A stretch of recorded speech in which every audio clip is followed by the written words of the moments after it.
three cross-cutting issues: redress and enforcement of consumer rights, specific needs of certain groups of consumers, and international cooperation.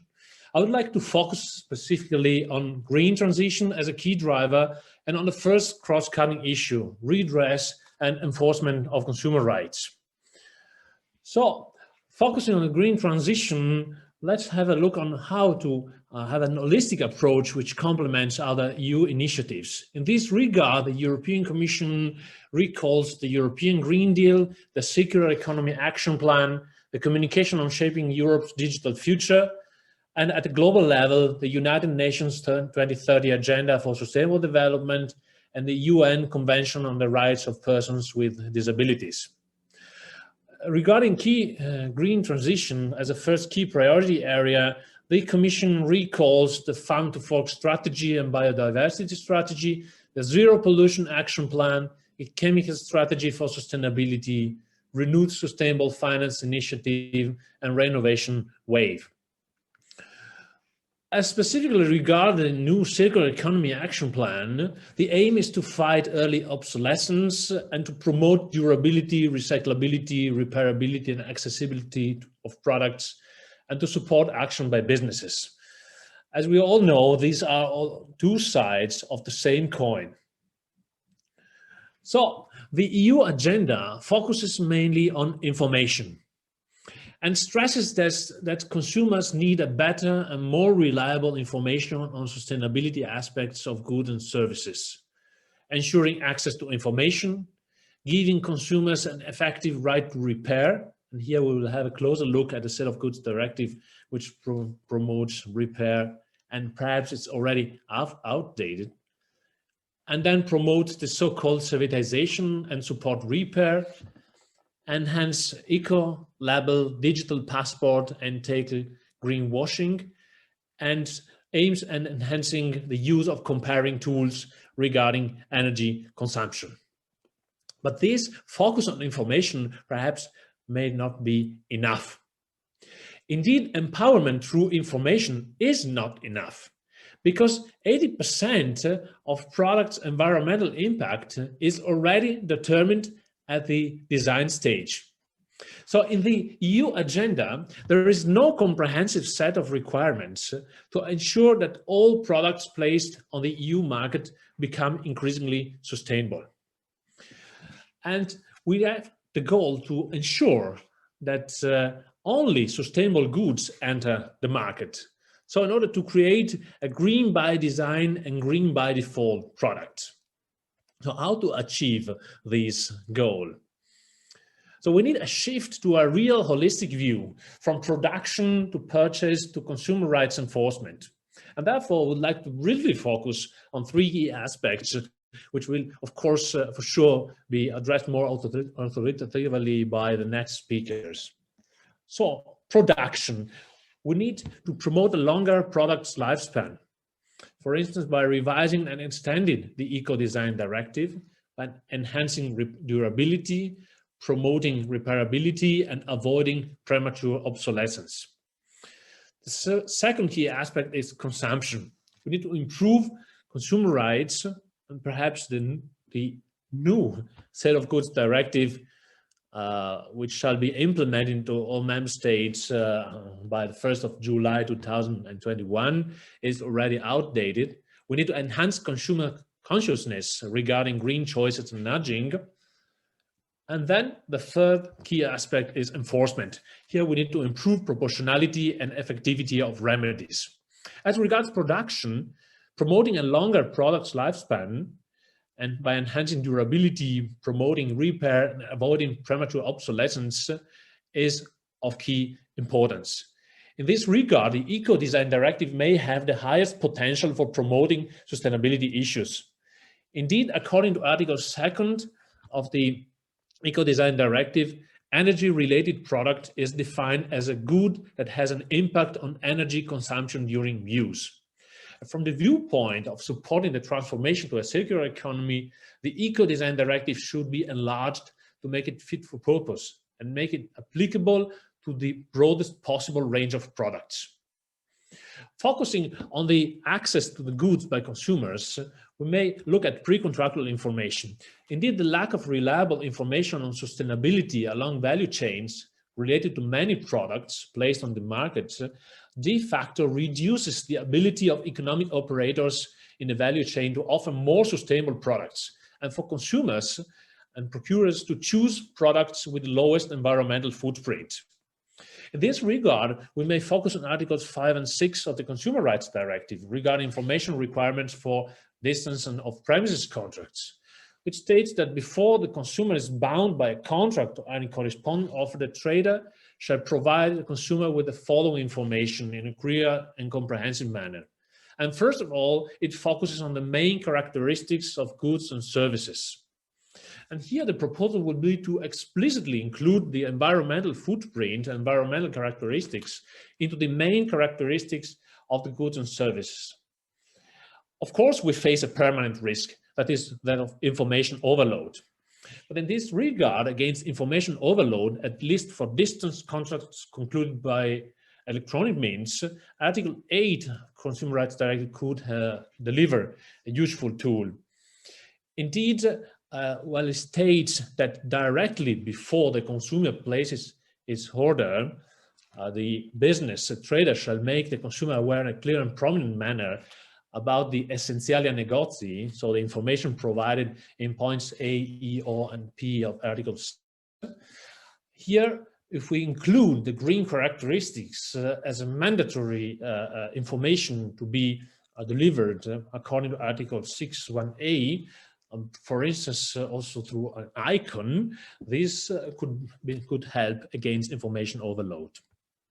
So as regards contractual remedies, as we said, this will be addressed also afterwards, the Consumer Sales Directive 2019 is probably already outdated because it fails to prioritize repair over replacement. Despite lively discussion at the EU Council in 2018, this did not find any concretization in the directive. And also the right of withdrawal and the environmental costs of e-commerce are not addressed in these instruments. So as regards contractual remedies, Articles 6 and 7 of the Sale of Goods Directive can contribute to combating different types of premature obsolescence of goods. And specifically, Article 7 of the Sale of Goods Directive states that a good shall have a minimum durability which a consumer may reasonably expect. What does it mean, reasonably expect?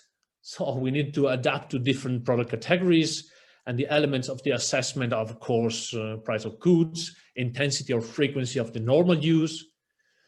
Durability, we think, encompasses also repairability.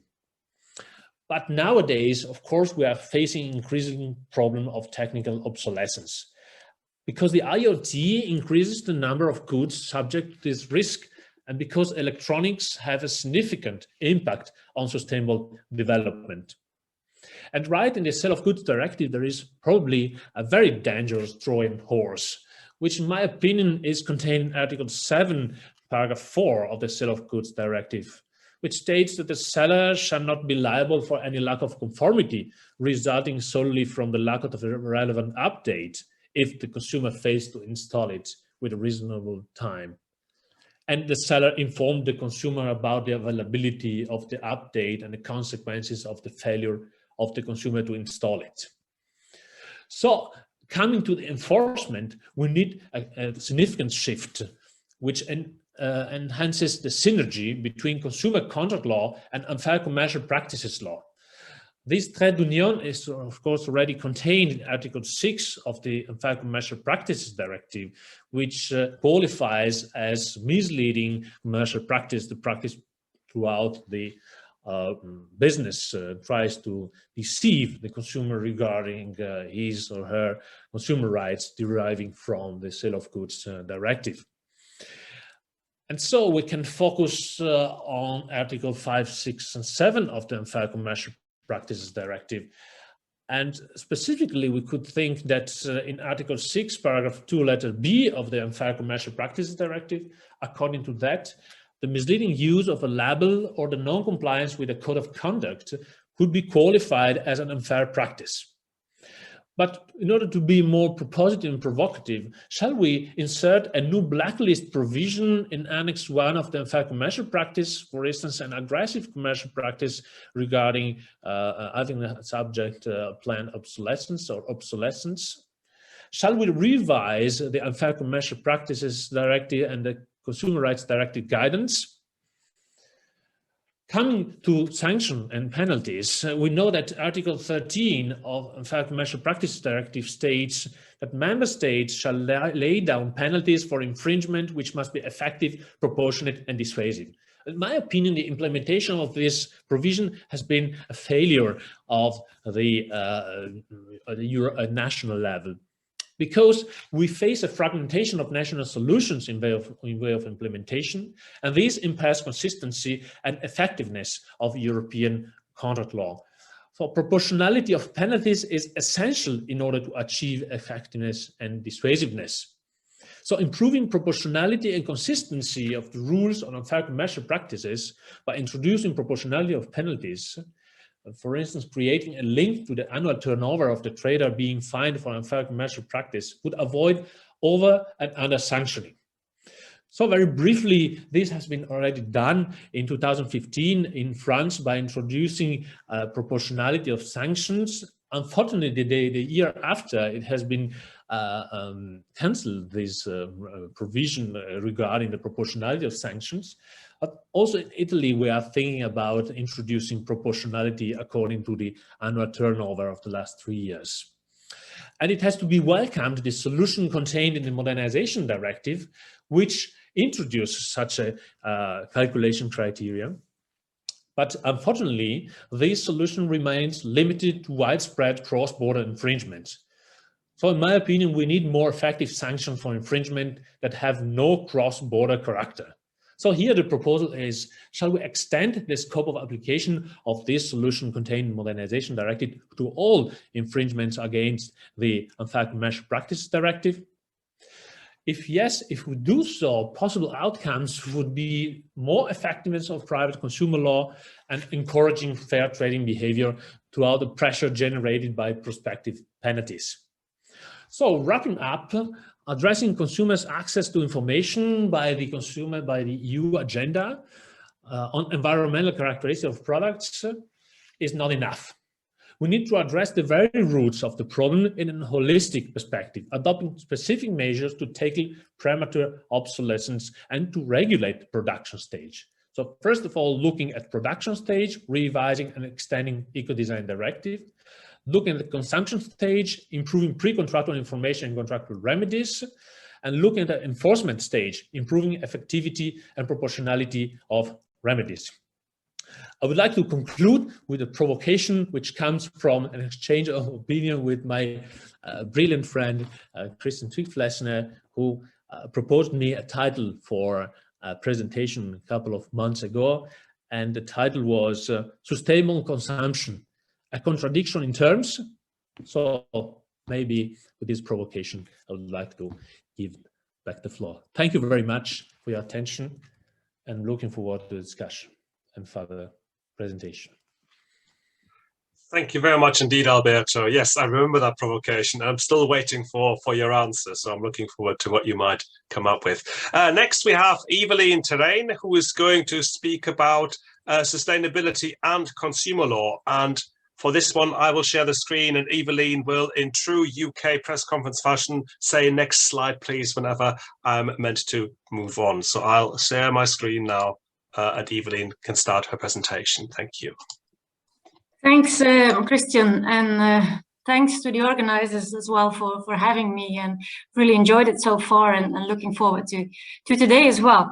So yes, the role of consumer law in fostering sustainable consumption, that was the question for today, and Christian's provocation indeed has something to do with it. Does consumer law have a role to play? Well, the answer is yes, I think, but right now consumer law is still part of the problem and not part of the solution. So yes, if we want that to change, well, I do think we need to reset the aims of consumer law. And if well, it wasn't clear to everyone yet that consumption is a problem. It's definitely clear after all the data we got yesterday by inter alia colleague Vieira, who showed us, well, the impact on resources, consumption of resources. We need 3 Earths if we all consume like Europeans do.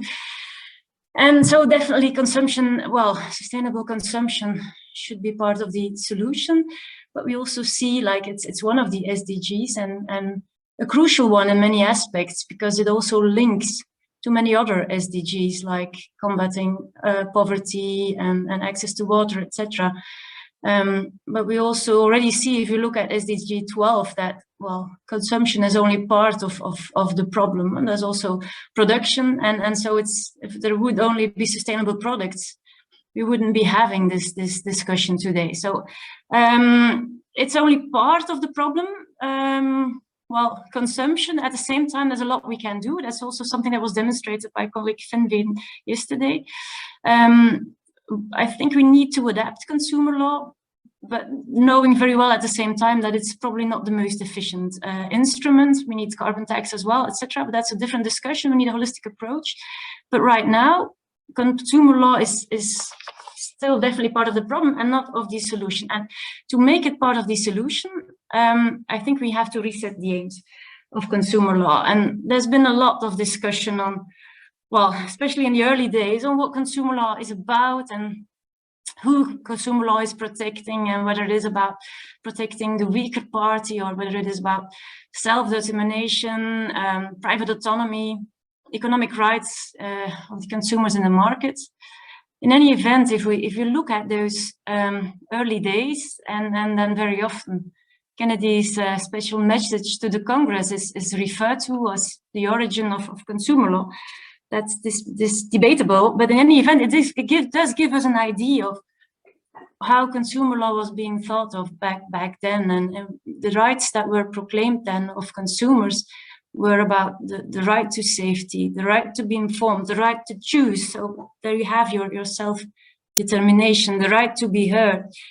It's not about responsibilities. It's not about, well, sustainability. That was absent in the discussion. And if you look at the early EU consumer law programs, that was also what the rights that were proclaimed by then. So very little discussion on the effects of consumption, but focus on rights, and that needs to change. I think, and lots of other authors have already pleaded a long time ago to integrate environmental concerns into consumer law. So we need to move on and not only think about protecting the interests of current generations, but also of future generations, and about protecting consumption standards that respect the boundaries of what is ecologically possible. And we see a shift in that regard, definitely. If you look at more recent, well, consumer law statements, the UN resolution,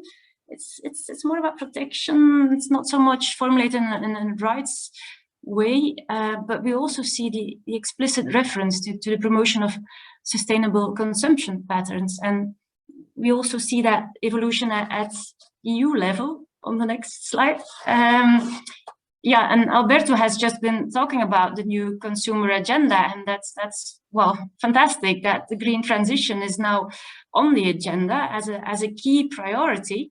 But at the same time, we're not there yet. I think we're still missing that fundamental paradigm shift, and that, yeah, that idea that sustainability must be taken into account in each and every EU measure, in each and every consumer law instrument, and that is definitely not the case yet. And there's ample examples of that, of instruments in which those environmental concerns are not yet integrated. And the possibilities are there to do so. It's not a complete revolution to plead for an integration of environmental protection requirements and to consider at least those requirements in each and every EU measure. We have Article 11 of the treaty that refers to those requirements, and that refers to a duty to integrate them in all union policies. And I know, I mean, the extent and and the extent to which this actually implies a duty has been discussed, but well, there is case law from which at least a number of authors infer that this duty is there. It's not an absolute priority, environmental concerns, but it gives EU institutions the possibilities to promote environmental objectives along the more specific objectives of a different EU policy, including, it would seem, consumer policy. And that taking into consideration of these environmental protection requirements is still absent right now. And there's plenty of examples to give. Alberto has already referred to the Consumer Sales Directive, which is in that way at least a missed opportunity in terms of hierarchy of remedies. But there is a review upcoming, which is a good thing. But what is also telling, I think to some extent, is the new consumer agenda. So yes, we have the green transition as a key priority, but there are other key priorities in which the whole discussion on environmental impact, sustainability concerns is missing. I mean, the digital transformation is mentioned, and we all know that the whole digitization also has an important ecological impact. And I see very limited discussion of that in the new consumer agenda.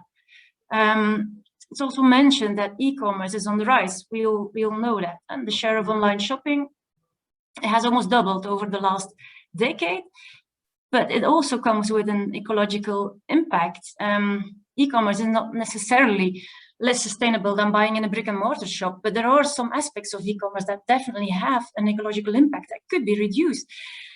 And right now, the Consumer Rights Directive does nothing to incentivize consumers to opt for the more sustainable choice. It gives far-reaching rights to consumers to use goods during the period of withdrawal. It makes withdrawal mandatory in all cases, and we could discuss that. What about free returns? Should they really be allowed? That's a different discussion, and Hans Micklitz will talk about it in more detail later, and has written a really thorough and good report on this that was sent around. And with Elias van Hol, I also did some research on this. And we did some proposals to change the Consumer Rights Directive in that regard. So there are definitely, possibilities still out there to change that directive.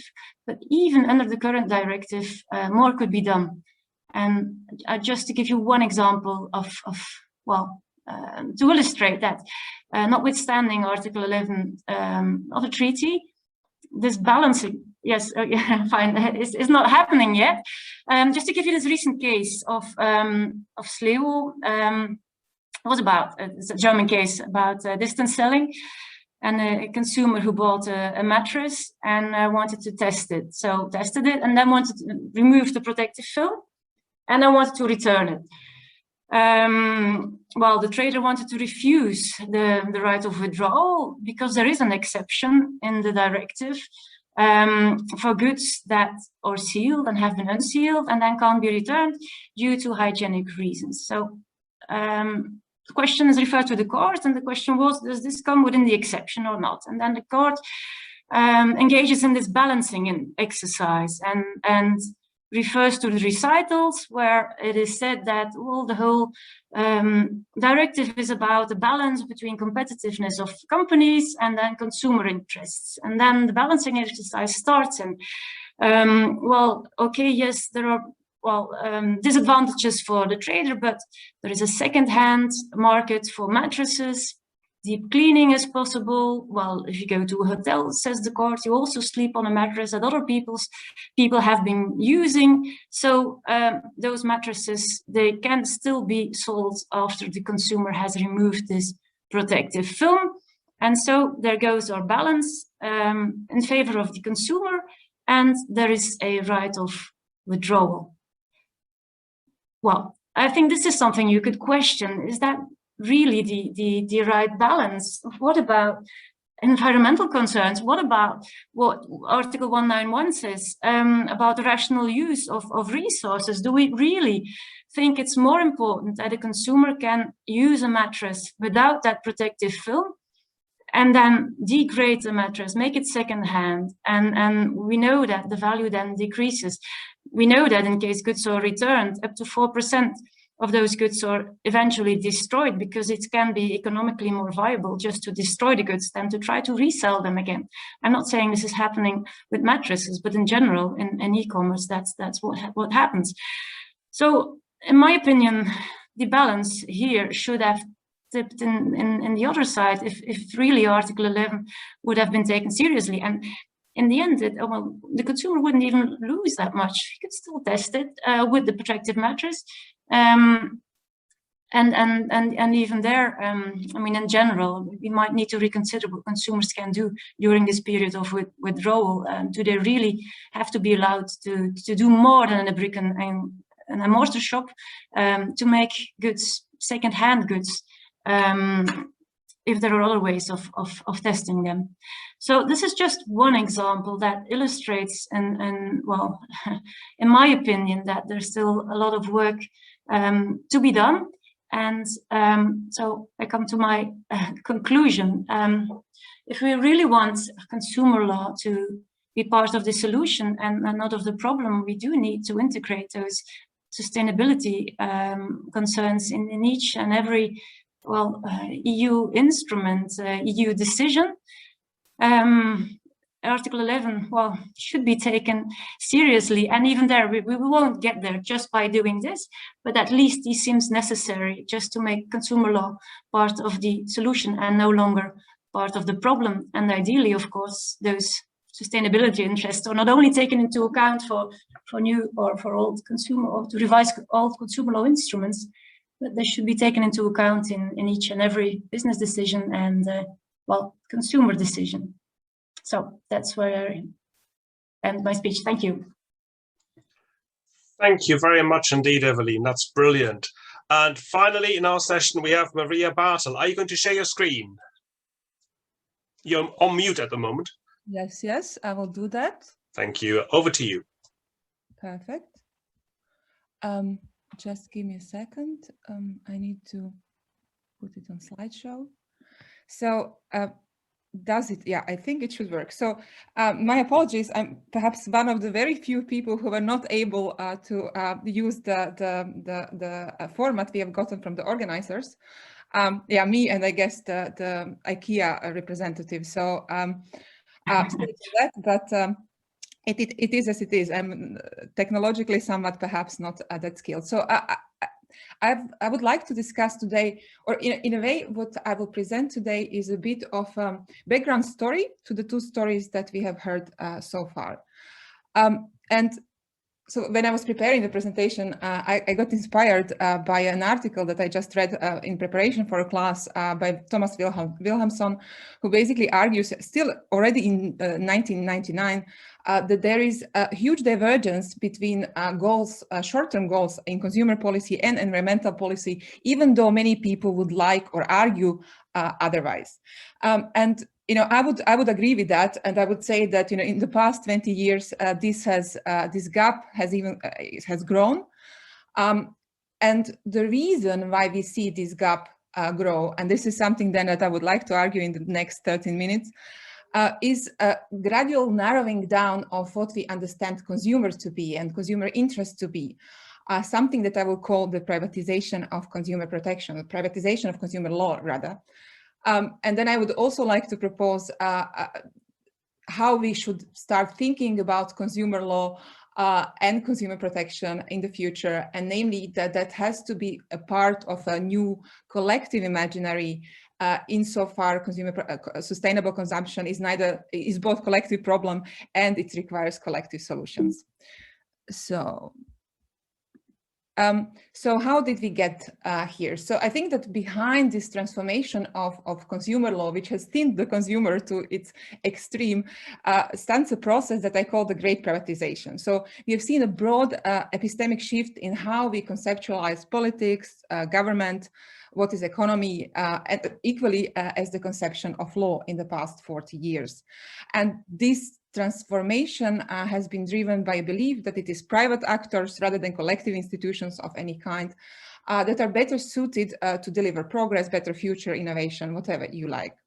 And this has led to a certain governmental approach that has privatized, but in a very broad understanding, so much further than just privatizing public utilities. It has two prongs, I would say. So a lot of power has been outsourced to private actors in a belief that they should have more say in both how market process goes forward and how market is governed. And at the same time, much of the regulation has been oriented to fostering market processes. So, improving competition, facilitating price mechanism to work better. So in consumer policies, and this is where I've done quite some empirical research, in particular discourse analysis of the consumer policies from 75 onward, this has played out in the following way. So when it comes to creating space for private actors, we see already in 1981 that the Commission starts voicing a concern, for example, with over-institutionalization, I guess an old word for regulation or too much regulation. There is a growing stress with time on self-regulation. Policy making is increasingly conceptualized by the Commission as being ideally done by stakeholders in negotiation between businesses and consumers, and government, here the European Commission, is there seen as a neutral arbiter. Now, what exactly is then the Commission to do? Well, I think that two issues or two things can be observed. On the one hand, there is an increasing tendency to thin the market actors, to make them kind of more easily fit into market optimization logic. And so you can really see with each new consumer program how the consumer shopper has been construed by the European Commission, and that consumer shopper really ultimately, in 2001 or 2012 really optimizes only on price. And the second move has been the process of depoliticization. So the Commission increasingly suggests in the consumer policies that internal market is in the common interests, and the consumers have to get new maturity in order to respond to that, to accept the trade-offs which this common interest obviously brings about. And contribute to market building. So overall, I think, and I would very much appreciate also the actual colleagues who work only on consumer law to kind of confirm or reconfirm my perception of how it looks like. But I think we have actually ended up with a consumer law that is ever less attuned to the fact that consumers are also humans, and they have also a much broader set of interests, in good society, in habitable planet. And we have ended up with a consumer law that supports economic growth at almost all costs, while optimizing for competition rather than consumer protection. Now, how do we get out of it? Now, the great privatization is not something that is only on to consumer law or by consumer law. So I think this idea that we need to outsource as much public power as possible to the market has been an important ideological shift in a general consciousness almost. And that shift also now needs to happen in order to set up grounds for also a new understanding of how consumer law is, or how it should be, or what we are supposed to do. Now, I do think that we are seeing this broader ideological shift. I would say it's much more imaginary, so I don't see this ideological shift as necessarily negative. I think it's a very different way of how we see the world is and should be. And I think that we are seeing this shift, this broader shift, especially coming in conjecture with two big problems that we are dealing with today, and that is climate change, obviously on the one hand, and COVID crisis on the other. And I think that there is broader recognition that markets cannot offer the solutions to many problems. So we have failed somehow to realize that after 2008 crisis, but I think that there is a broader recognition of this phenomena today. So that means an increasing shift in how we understand the role of state or government, the public investment, what economy is, how is it constituted, and Also, I think there has been also a social move, that there is an increasing recognition that that market process itself is not a response to inequalities, but needs to be at least complemented.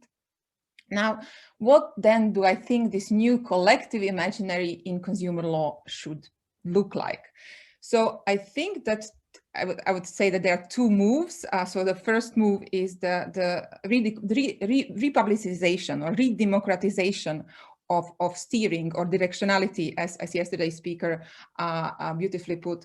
So really, we need to understand, that economy is a public responsibility, and that means when it comes to consumption as well as production, that we need to start making substantive choices in a public and democratic collective manner. So government cannot remain a neutral arbiter. It cannot leave the choices to the market, but choices have to be made, and those choices have to be made in a way that in which government, I would hope in a much more participatory and inclusive way, sets a direction and assumes the responsibility for that. I think much of the outsourcing of power was very much also avoidance of responsibility by governmental actors. Now, I think one important dimension in that story has to be that we go beyond stakeholder democracy, which has been a way again to govern, but starting from sometimes from the 81, at least in consumer policy, and because this has been dominated by concentrated interest in so many different fields of especially when it comes to health and safety, perhaps even more than when it comes to consumer protection. So it is very important that we actually go to much more robust forms of participation and within traditional institutions, representative institutions. Another dimension that needs to take place is really that we cannot, and the EU Commission and the EU cannot, has to accept that it cannot avoid the messiness of politics. So the pretense of common interest that has been governing in the past 20 years is not, well, first of all, it's not really in common interest, and also there are such massive distributive stakes that green transition will bring or will require, that we cannot assume that the stakes are equal, and this needs to be politically decided and discussed. Second dimension is that we need to broaden the understanding of what consumer is. So consumers are citizens, and we have to do policy with a much broader conception of consumer in mind. Finally, and this is just my contribution, intake or take as a private lawyer, I do as I self-identify, I think it is very important with more specific imaginaries that we now see in consumer law and policy, such as circular economy, sharing economy, that we actually take very seriously issues such as ownership and governance of those resources. So this dimension stays often very much off the radar, because I guess we are doing consumer law, or we discuss consumer issues, so we don't engage with property law. But I think these are really crucial things that we need to start rethinking if we want, the sharing economy, for example, and servitization to be somewhat, ultimately in the long run also socially sustainable. So I think this is my presentation. At least I could offer you a smiley in exchange for the unstandardized slides. Thanks. Thank you very much, Marija. Thanks very much. And we do have a little bit of time, a few minutes now for questions. And I will try and pick them from the list of questions which has now arrived. And hopefully, if we don't get around to answering your question now, hopefully you can pick up with the panelists at a later time. There have been a number of questions around the right of withdrawal. And I'm trying to capture the main points coming from the various questions which have been raised. First of all, there was a general question, is it right to reduce the scope of the right of withdrawal in light of sustainability concerns? Secondly, is there maybe an argument for linking any limitations to the right of withdrawal to the sustainable production of goods? It's a bit of a quid pro quo. If you produce sustainably, you may not be faced with returned goods under a right of withdrawal. And related to this, ought there not be a general take-back obligation in respect of goods, and especially when they become obsolete and reach the end of their life. Evelyne, Alberto, Marija, perhaps Evelyne goes first and then Alberto. Thanks. Yeah, I know it's controversial to reduce consumer rights, but even without taking environmental concerns into account, I don't think the right balance has been struck in the current directive. It's about well, an information asymmetry that has to be cured, and you have more information in the shop than you have at home. But right now we have more rights at home to test the goods, which we don't have in a shop. So already there, I think there's a problem. And then also, if you see how this right is being used in practice, and there's a very nice, for the Dutch speaking people, VPRO documentary that shows well, just to the amount of clothing that is being returned and then just is being destroyed, the abuses as well. There's also a little book by an undercover journalist at bol.com, which is a famous Dutch platform, who discusses all the abuses by consumers who just use the goods, send them back, and then there's nothing done by the traders because there's such commercial pressure, well, for bad reviews as well. And of course, the law is not going to change that commercial pressure, but at least we should not oblige traders to have to engage in unsustainable practices, like with the mattresses, for example. I think there the balance hasn't been struck rightly. Also, the way the right of withdrawal is constructed right now, what happens is that consumers that do think about what they buy before they buy it, they actually are subsidizing those consumers who buy 5 items only to keep 1 and to return 4 of them. That goes with extra transport, extra packaging, etc. So in the end, it's about, I think it's about giving an incentive also to consumers to go for sustainable choices, and in that sense, yeah, prohibition on free returns is something that could be considered, I think. And also, so we suggest in our paper is that you should have a choice as a consumer to opt for not to have a right of withdrawal, which would be cheaper then, and to have a right of withdrawal with an extra, that could come with an extra price. So if you do think properly about what at least I would give an incentive to think about what you would buy. And of course, this is not going to solve everything, and we need more than that.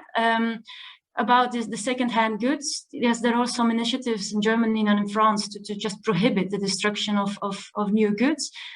We'll have to see whether that is a solution and whether that then doesn't work well, whether those goods are not just sent abroad, where they, well, could be destroyed or sold at well, perhaps as much lesser prices, which is already happening right now. So those goods that are sent back are then sold in packages and sent to other countries. So definitely, I mean, reducing consumer rights will not solve it all, but we'd also have to engage in that discussion, and that a rebalancing might be necessary. Thanks, Evelyne. Alberto or Marija, do you want to add anything as well on this point? I have just a small note. So I think that we need to think from first order principles if we are rethinking consumer law. So I think that we need to start asking ourselves a question such as, how do we support sustainable consumption, and redo our principle from there. I do not think that tinkering, I mean, like it's the only way how we can actually come to the right balance, rather than just getting annoyed by the fact that there is a certain amount of or number of consumers who actually maybe abuse the right, but there are also many consumers who don't. And is this so perhaps that is the group that we do not want necessarily to penalize, but rather let us think how to do this more sustainably from the first order principles. Thank you, Alberto. Thank you very much for brilliant remarks. I would like to add perhaps a provocation. Why don't we make the right of withdrawal optional, so that businesses offer 2 different prices, the one with right of withdrawal and the other lower price with a green label, sustainable choice? Because at the very end, I could go to a media market or to a store and look at the product and then buy it on the internet, as it happens often in order to save money, and then having in addition also the right of withdrawal. So this differentiation, it could be an idea, and open critics, and also like very much the question Hans Micklitz posed in the Q&A: is the consumer the problem, or is the consumer law the problem, or is the consumer the problem? And perhaps I think I agree with the Sérgio that perhaps it's the consumer the problem.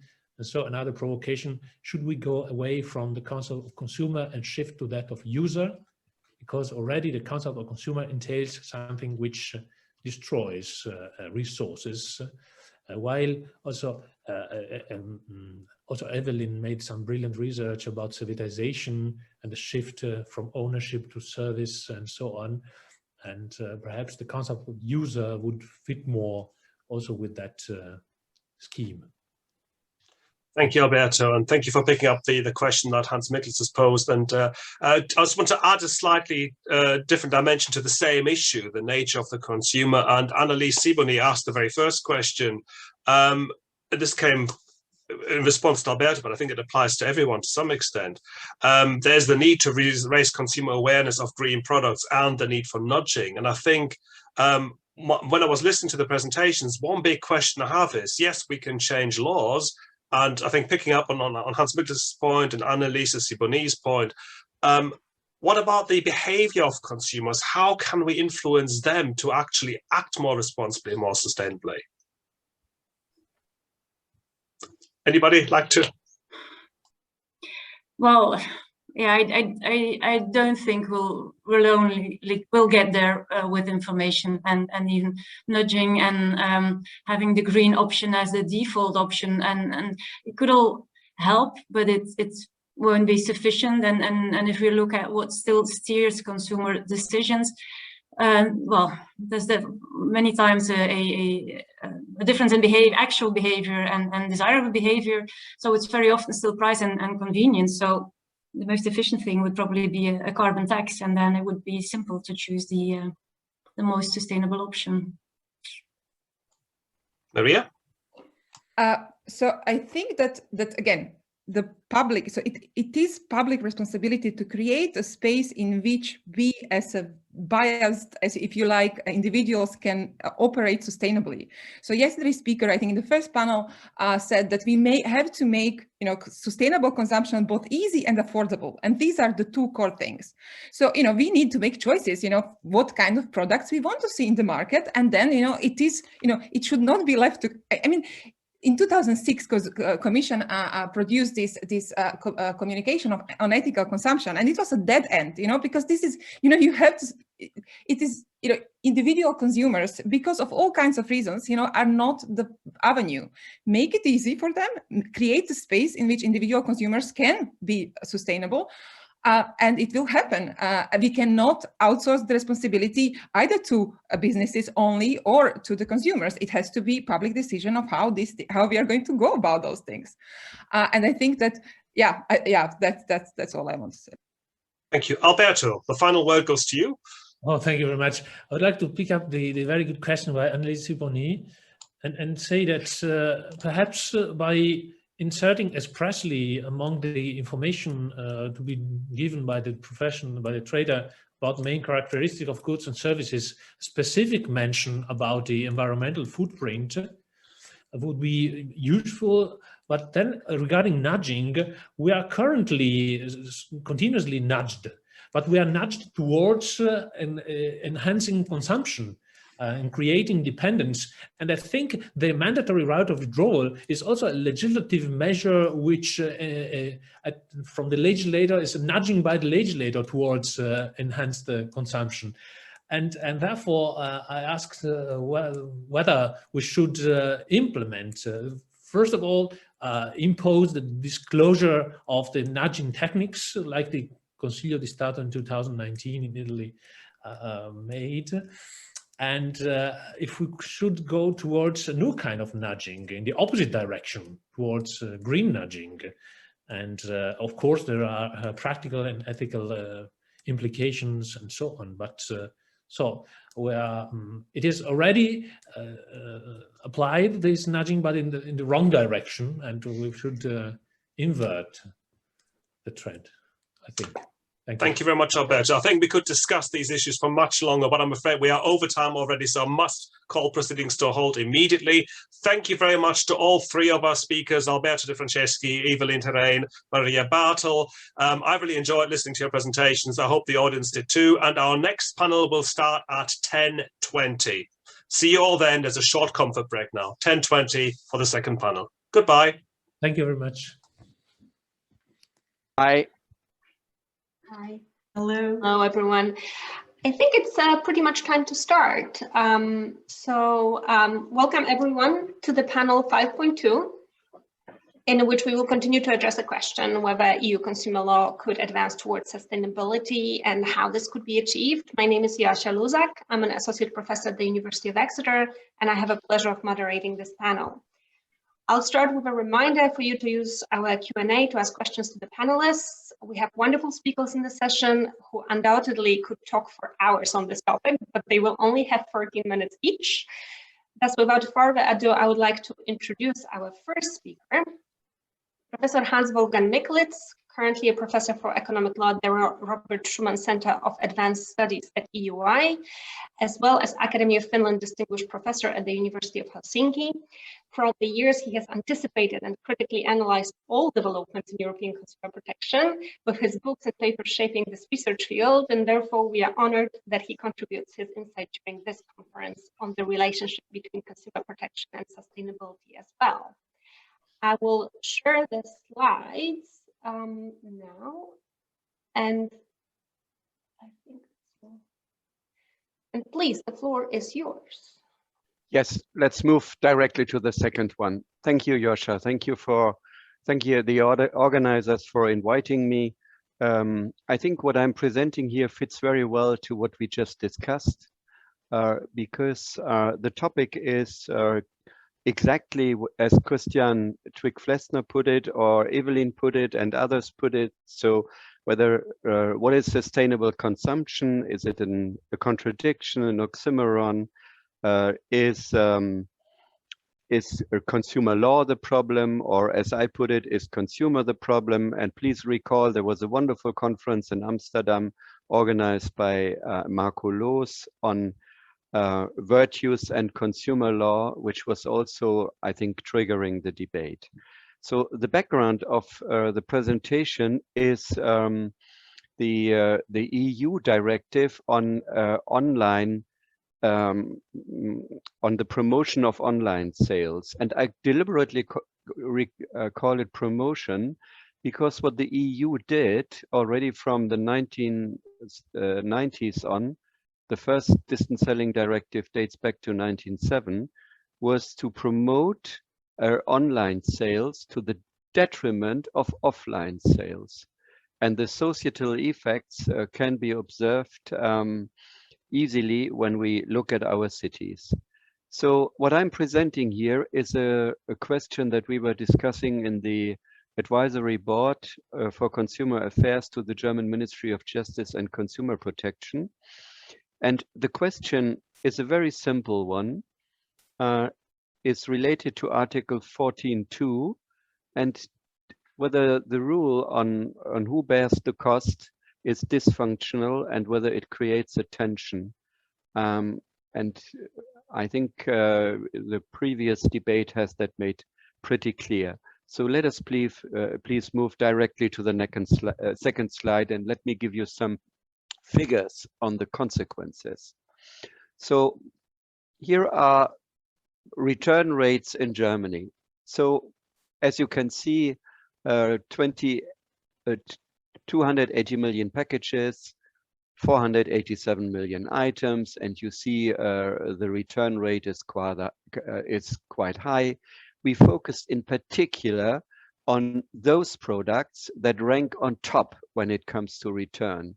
These are textiles and consumer electronics. What we also analyzed, luckily with the help of a particular research unit at my old university in Germany, the University of Bamberg. And here you have the costs, the total cost per return, per item. I don't think I have to read it out. You can easily discover that we are not talking about peanuts here, although let's say the carbon footprint overall is might be rather limited if you look at it in total. Thank you. Let us move on, please. So the second dimension of our report that has been sent around to you, and you can also download it from our website, is to look into what are the rules that are really determining the relationship of the consumer relationship, the consumer transactions in the two product categories that we were investigating, textiles and consumer electronics.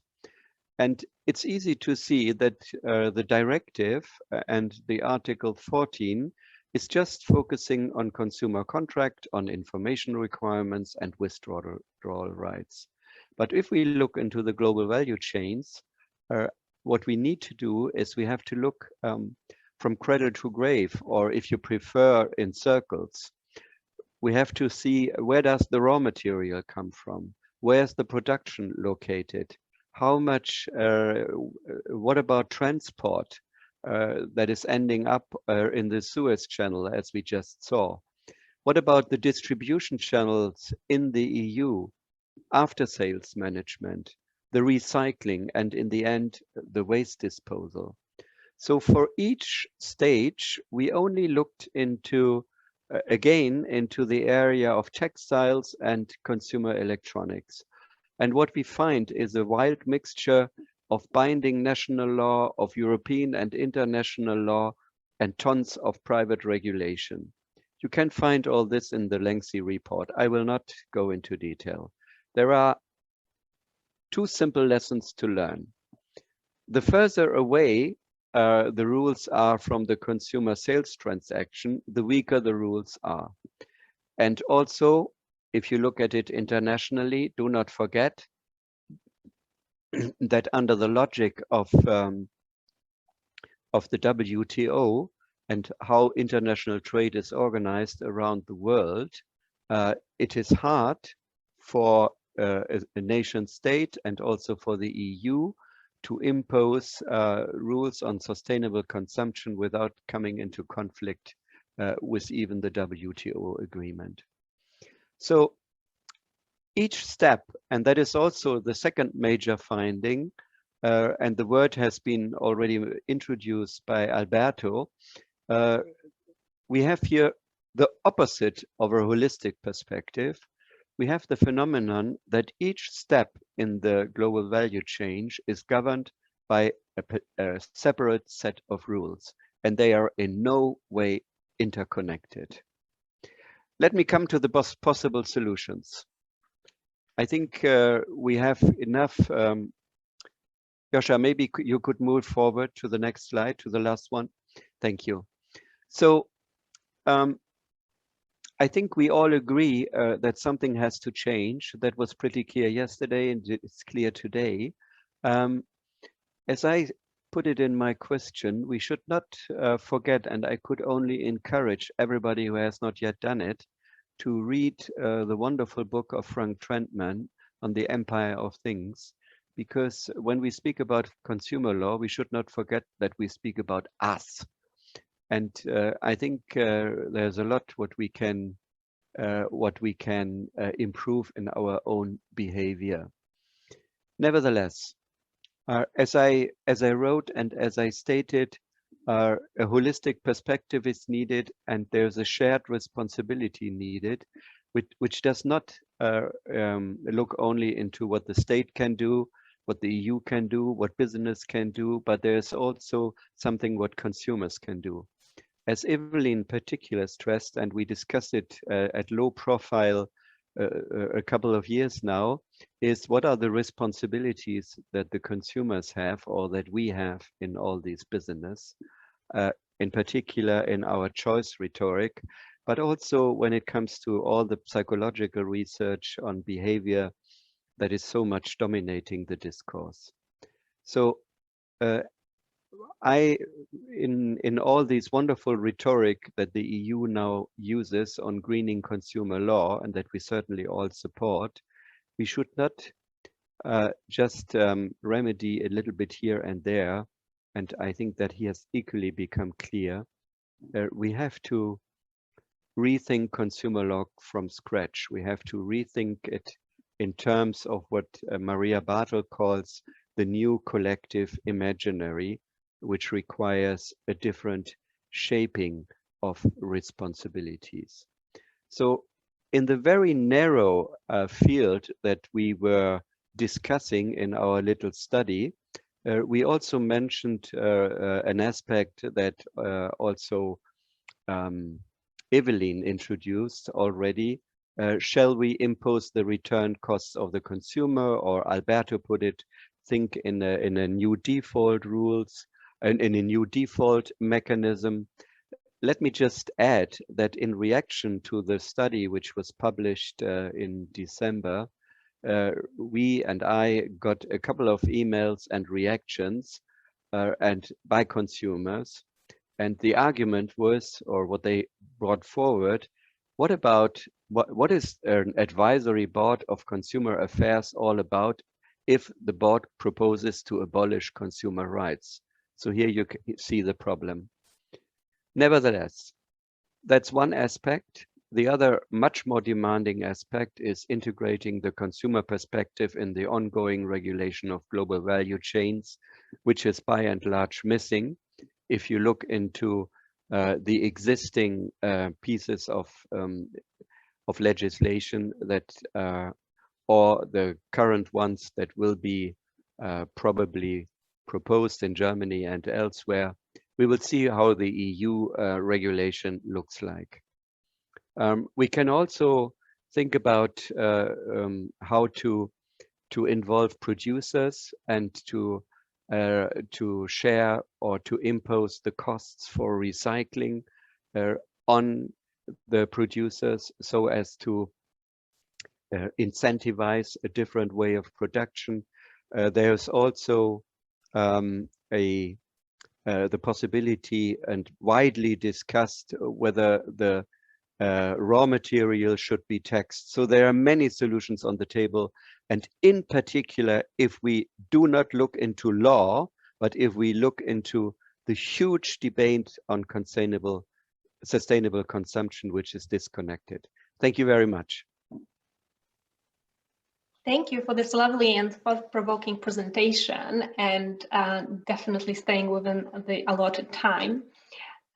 We will now move to our second speaker for this session, Nils Behrndt, who, after having worked as a researcher and lawyer in Germany with double law degrees, German and British, and a PhD in public administration law, has joined the European Commission in 2000. And we could say the rest is history. Although for those of our audience less familiar with EU institutions, I will clarify that Nils is currently acting Deputy Director General in the DG for Justice and Consumers at the European Commission. As acting Deputy Director General, Nils is in charge of the areas of criminal justice and consumers. At the same time, he is the Director for Consumers and is in charge of developing the European consumer policy. We greatly appreciate that you could join us today and to share your insights on how European consumer policy could in the coming years facilitate sustainable consumption. Please, the floor is yours. Thanks a lot, Joasia. Good morning, colleagues. Thanks for inviting me to this session. I find the format very interesting, this lab format, which allows us to really be open-minded and dig into issues. Therefore, also this morning, I will give my private reflections. I will not speak on behalf of the Commission. But I would also like to thank already Hans-Wolfgang for, let's say, provoking a bit the discussion. I think that's great. That's good. You to see this first, the EU is promoting unduly online trade. And second, we have to totally revise the EU consumer law. I think, of course, I totally disagree. But let's say thanks for let's say, provoking the discussion. Colleagues, I think when reflecting about the question whether EU consumer law should contribute to sustainability, there are a couple of factors we need to reflect. In principle, of course, our gut feeling answer would be yes, of course, it needs to contribute because it's a major societal and political challenge we are facing. At the same time, the first point, and also Hans-Wolfgang referred to that already, we need to reflect what we expect from the law and what we expect from the consumer choice. Of course, consumer choice is not independent of the law. A lot of the consumer law is there to allow the consumer to make an informed choice. But at the same time, law also can impose certain decisions and simply move away decisions from the consumer. That's not an easy choice, something I will come back to at a later moment, but something we should bear in mind. The second point is, what is the role of consumer law compared to other legal frameworks? Does the contribution that we have to do to move to our climate and environmental objectives have to come from the consumer law only, or from the other laws? And specifically, what is the role of EU law versus national consumer laws in the Union? Also a very important point. And there, Hans-Wolfgang, yes, you're probably right that we looked a lot at online contracts in the past, but that is also because obviously at the Union level, we need to focus on those areas where the EU action has value added. So where a member state can address certain issues themselves, the EU should not interact. So where we are, of course, coming in is primarily the cross-border activities. Those are sometimes paper contracts, but very often online contracts. Still, therefore, I think to say that you unduly focused on online trade is not correct. We focused on cross-border, but often cross-border is online. But still, Hans-Wolfgang, your point that we need to bear in mind the balance between online, offline is something very important. In particular, as obviously the trend to online consumptive behavior is very strong, has been further reinforced by the current pandemic, and probably even once we are over the current pandemic will continue. So the question of sustainability and online is critically important.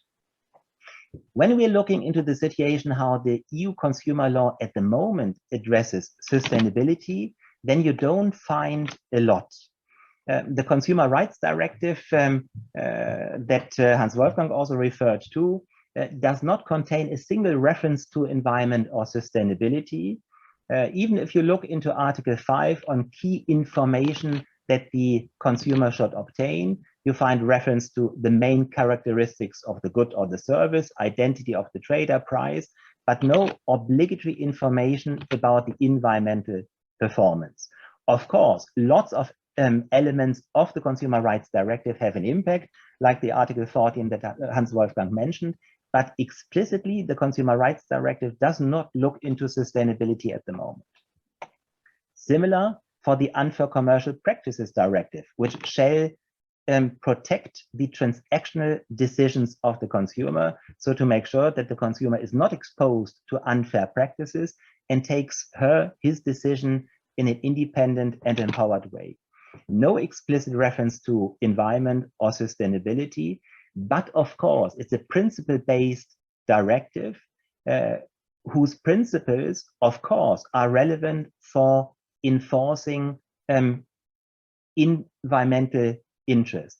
Just to give you one example, earlier this year, we examined together with national enforcement authorities online green claims done in the online environment.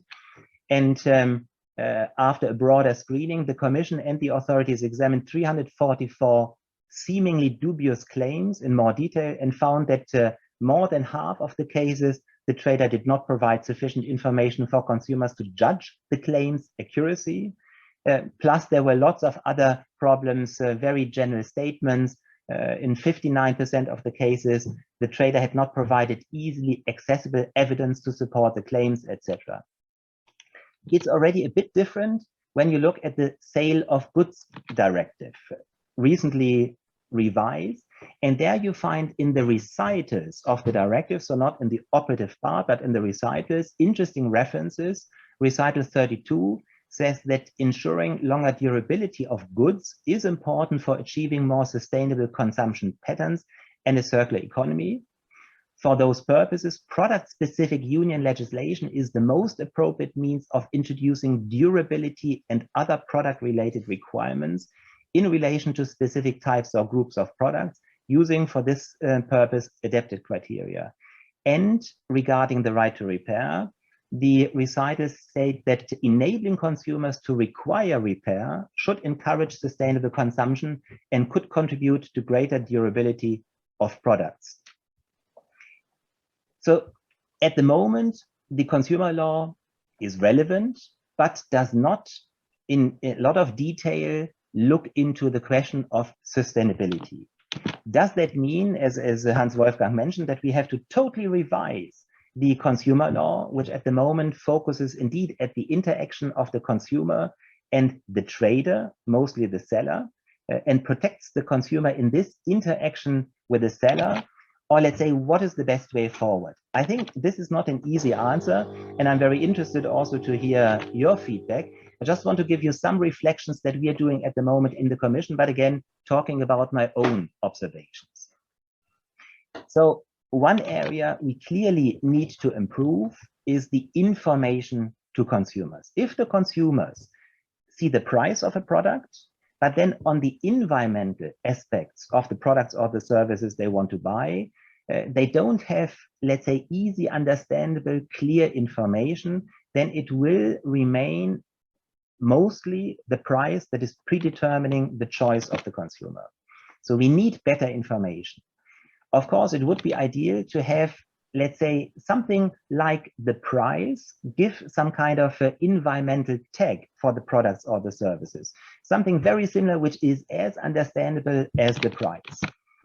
But there, it seems that the methodologies are not yet there to let's say, go that far. So we will have to see what kind of information can we give in terms of existing methodologies. What can we, how can we better inform consumers about durability aspects? Again, durability, of course, would be great if we could have the expected lifetime of a product on the product. But then where do you get this information from? When the producer, perhaps the producer has some idea how long the product will last. But often the producer may not even know, or they don't want to tell. If they don't want to tell, but they have the information, you could oblige them.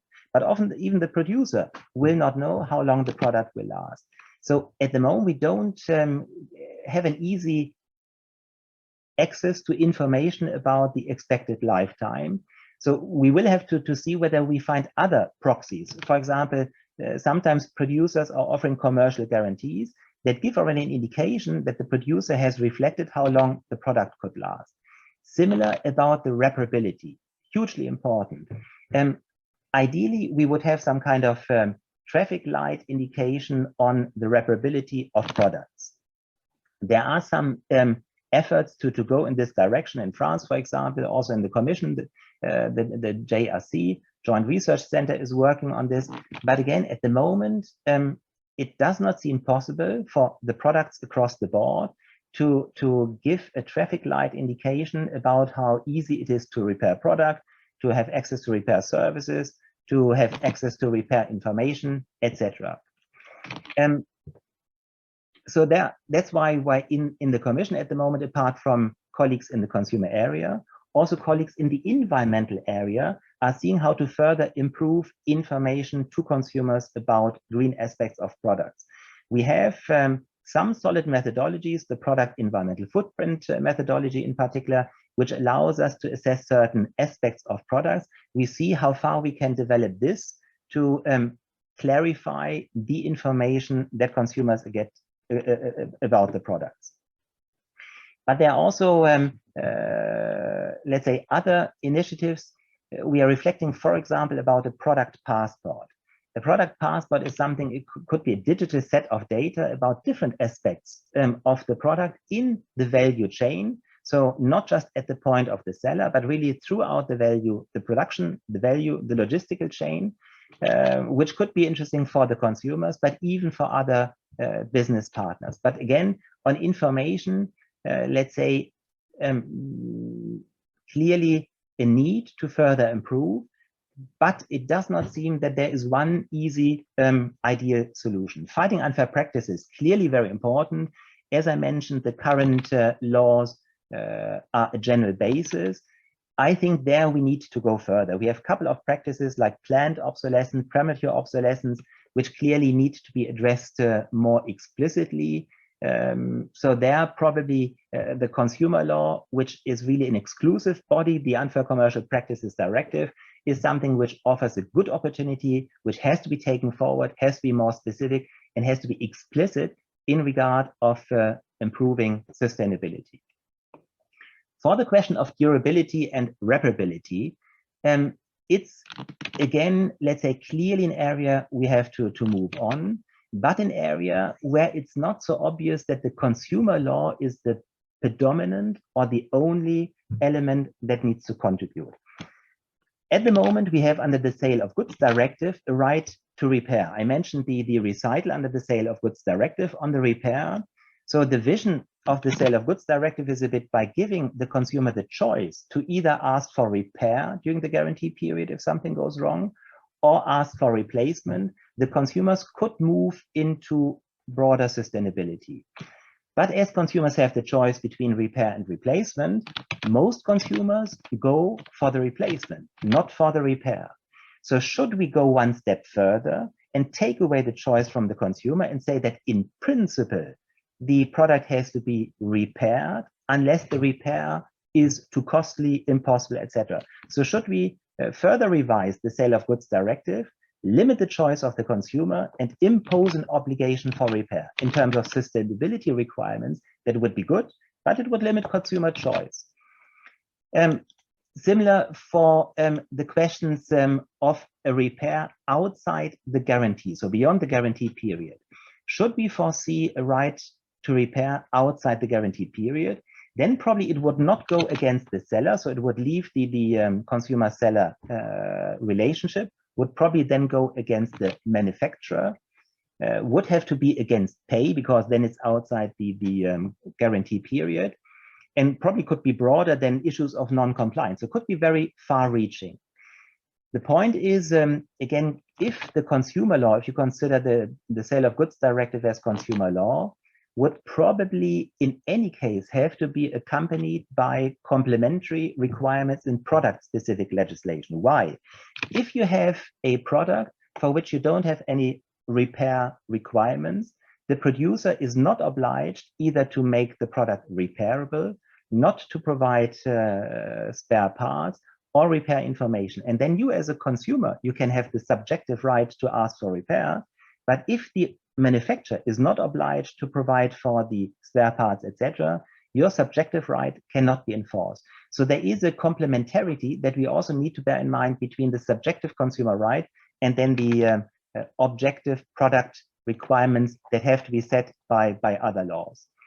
With that, I want to already come to some tentative conclusions. So first, I believe that consumer law indeed needs to play a role, or plays already a role and needs to play even a stronger role in the future. The EU law has some limitations because we need to respect the value added of EU laws, but the challenge that we are confronted with is cross-border. So I think there is a case for stronger EU laws in this area. We clearly need to improve the information for consumers. We need to better protect them against unfair practices, but it's also critical to ensure the effectiveness of those changes if changes in the consumer law are accompanied by changes in other, in particular in product-specific legislations. And now I'm very much looking forward to the debate.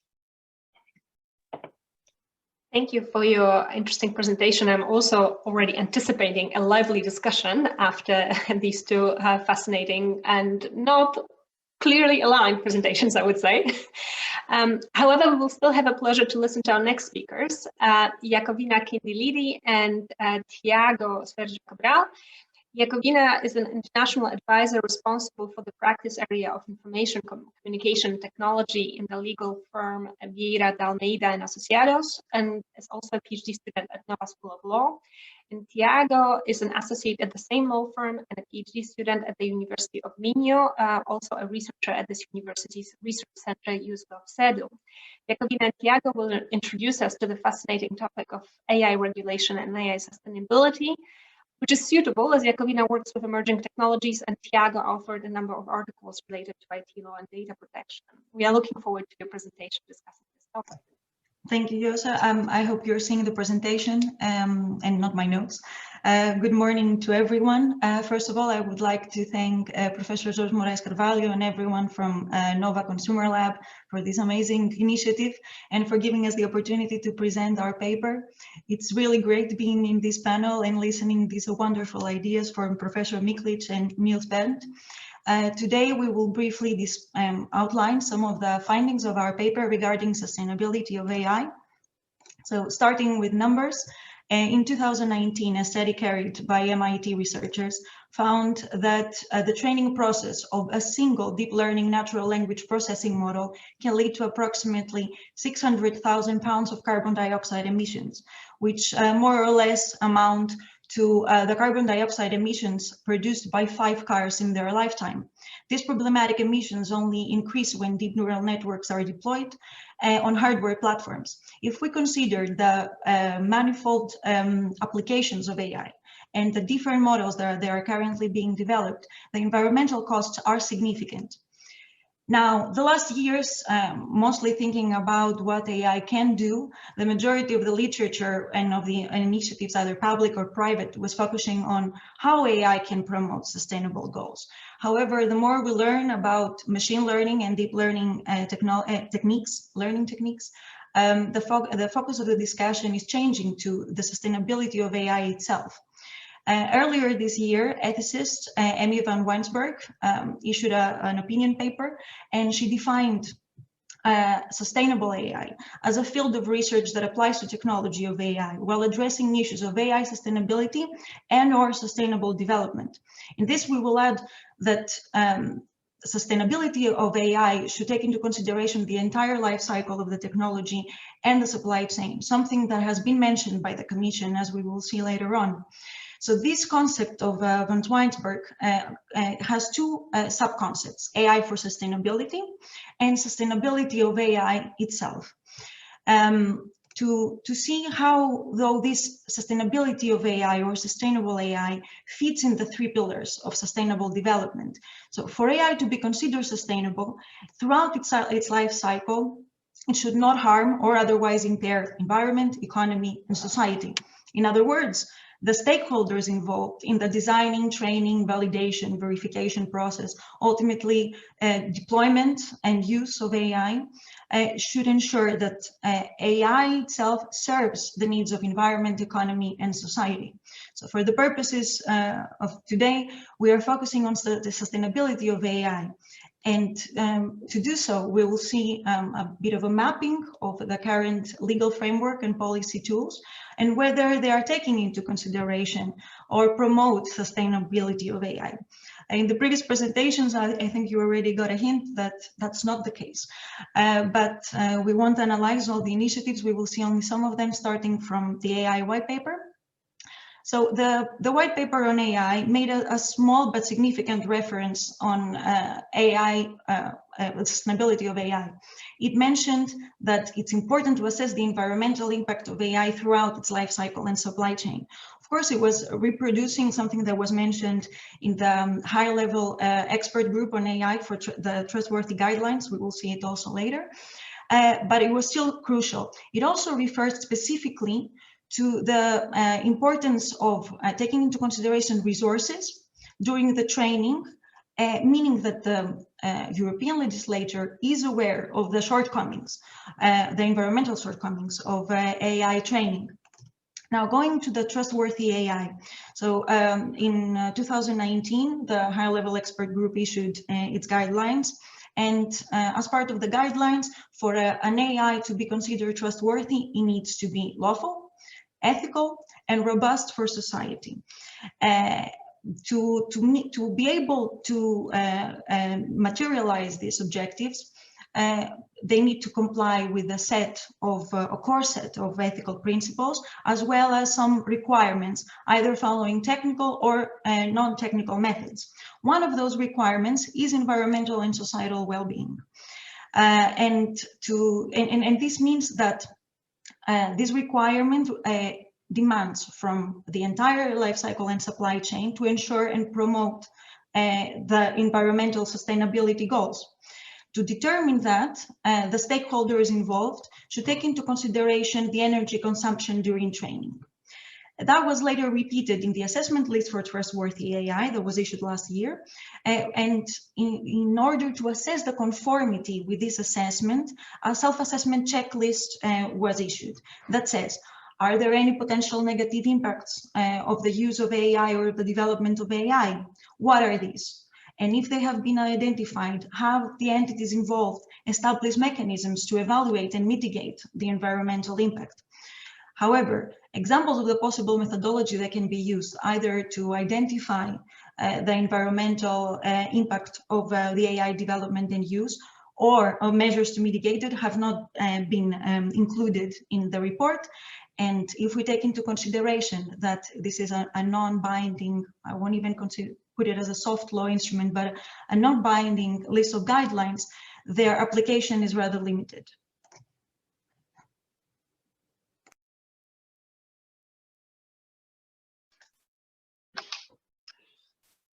Hello, thank you very much for the opportunity to be here. I'll make mine Iakovina's acknowledgements, so I do not take more time on this one.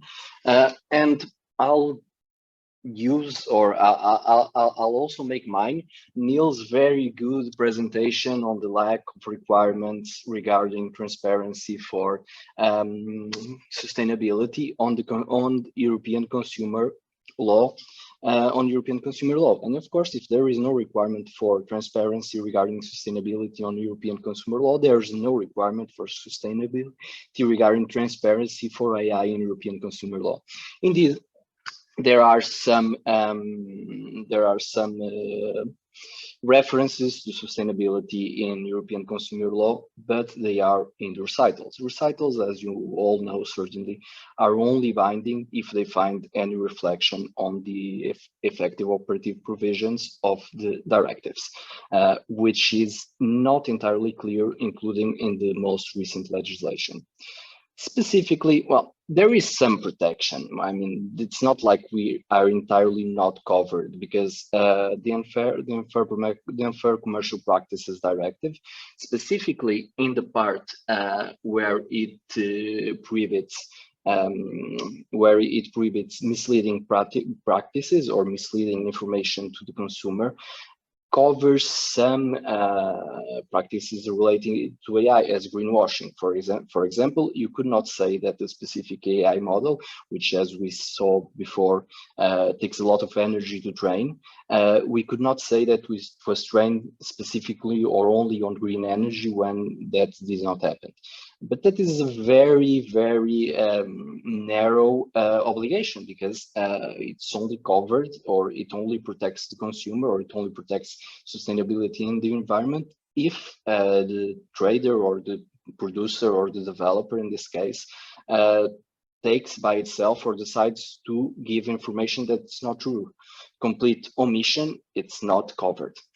There's a second possibility, but it depends on a broad interpretation of the law, which is taking the provision which makes it, or which obligates, which makes the producer or have to provide some information on the main characteristics of the products or services.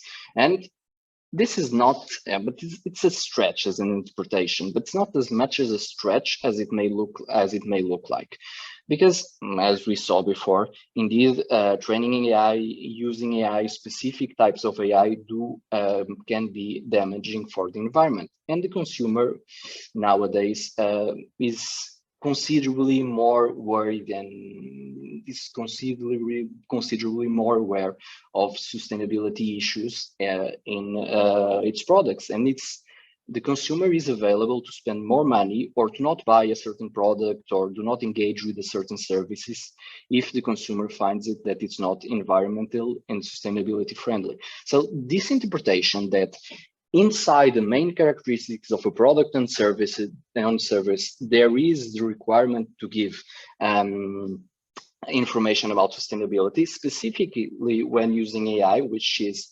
maybe damaging to the environment, is a possible interpretation. However, for the market, for the market players, it will not be really a fair interpretation, right? Because there is basically no reference to sustainability in the law. There is no case law from the European Court of Justice, which would be probably the best way to set this up into a legally binding rule without a legislative intervention. And even the Commission guidelines, which are not binding, but which do exist both for the Unfair Commercial Practices Directive and for the Consumer Protection Directive, do not refer this obligation. We had a very good opportunity to do this and to set up this in our legal framework just yesterday, when the Commission finally released, like 4 years after this whole saga started, its proposal for a regulation on AI. And we were all counting for the proposal to follow the high-level group's guidance. And it did in most things. Sustainability was an exception. There are 2 references to sustainability in the 80 to 100 pages proposal. One of those is in the recitals and the other covers codes of conduct, which are not binding. And even within the codes of conduct, the sustainability is referred as a non-mandatory non-mandatory type of information that can be in the codes of conduct. If you read the proposal, and I'm afraid that many of us did not have the opportunity because it's quite large and it was released yesterday, but there are an exceedingly high number of obligations and an exceedingly high number of transparency obligations, including in writing the technical documentation. There is, in my view, no reason to not include, and we still have the trilogue negotiation, so maybe it will go there, but there's no reason to not include further information on sustainability that will be available to the consumer, or at least to the notified bodies, which are the bodies responsible for the conformity assessment under the proposal for regulation. Apologies for the interruption, but could I ask you to move to your conclusions? Yes, of course, and we'll be quite brief. So from all these, the previous analysis and the previous presentations, it was understood that at this point, we do not have a comprehensive tool to promote sustainable AI. However, all these recommendations here are intertwined.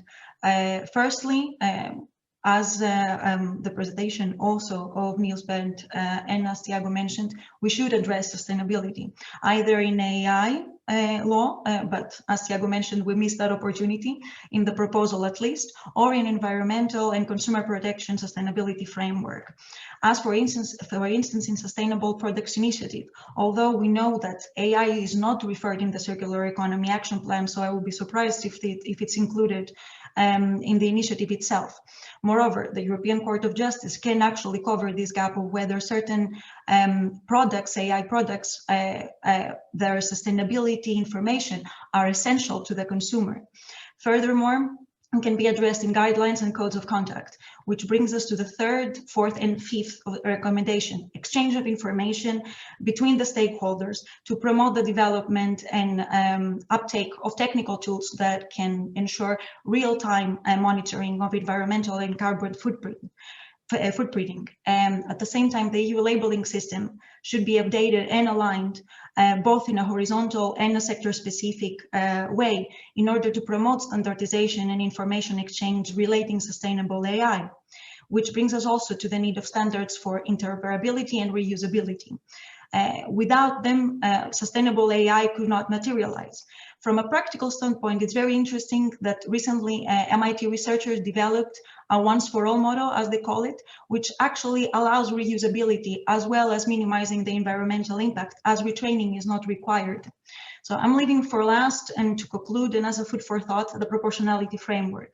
At first, it was proposed by Professor van Weinsberg as a contemplation of whether we can use it to assess the environmental impact of certain AI training models. And she poses the question, which is interesting from a regulatory standpoint, whether we can limit, considering the environmental impact, certain ethically charged applications of AI, for example, recruitment of new employees. In our view, this, considering the stage of the technology, could probably limit its development. It's quite difficult for the regulator to identify the criteria to assess which AI applications are worthy of their environmental impact.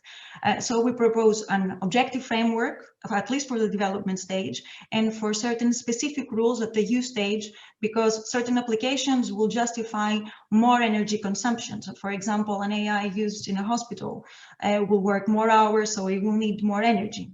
Thank you. Thank you so much for the presentation. I'm sorry that you needed to cut it short, but we only have like 5 minutes left for discussion. If I could ask our panelists to come back online, also the previous speakers. Thank you also for answering some questions already in the Q&A form. And we still have a few questions left. So maybe the previous panel focused on the right of withdrawal. Maybe we can look more into information rights, as this was a subject of 3 of the questions. Marco Laws asked whether we should move away from the information paradigm to relying on consumers actually making a good choice, to a more paternalistic approach where we would expect EU maybe to set more standards as to sustainability and durability. And I think that goes actually against both presentations of Hans and Nils, because I think Hans also mentioned that we should have put more responsibility for consumers in achieving sustainability. And Nils mentioned that EU is aiming to improve the information obligations, so there is still some reliance on information paradigm. So I would be happy to hear your opinions on this, and maybe Iakovina and Tiago, if you can think of how AI can accommodate actually information paradigm, because there's a lot to be said about AI possibly improving transparency there as well.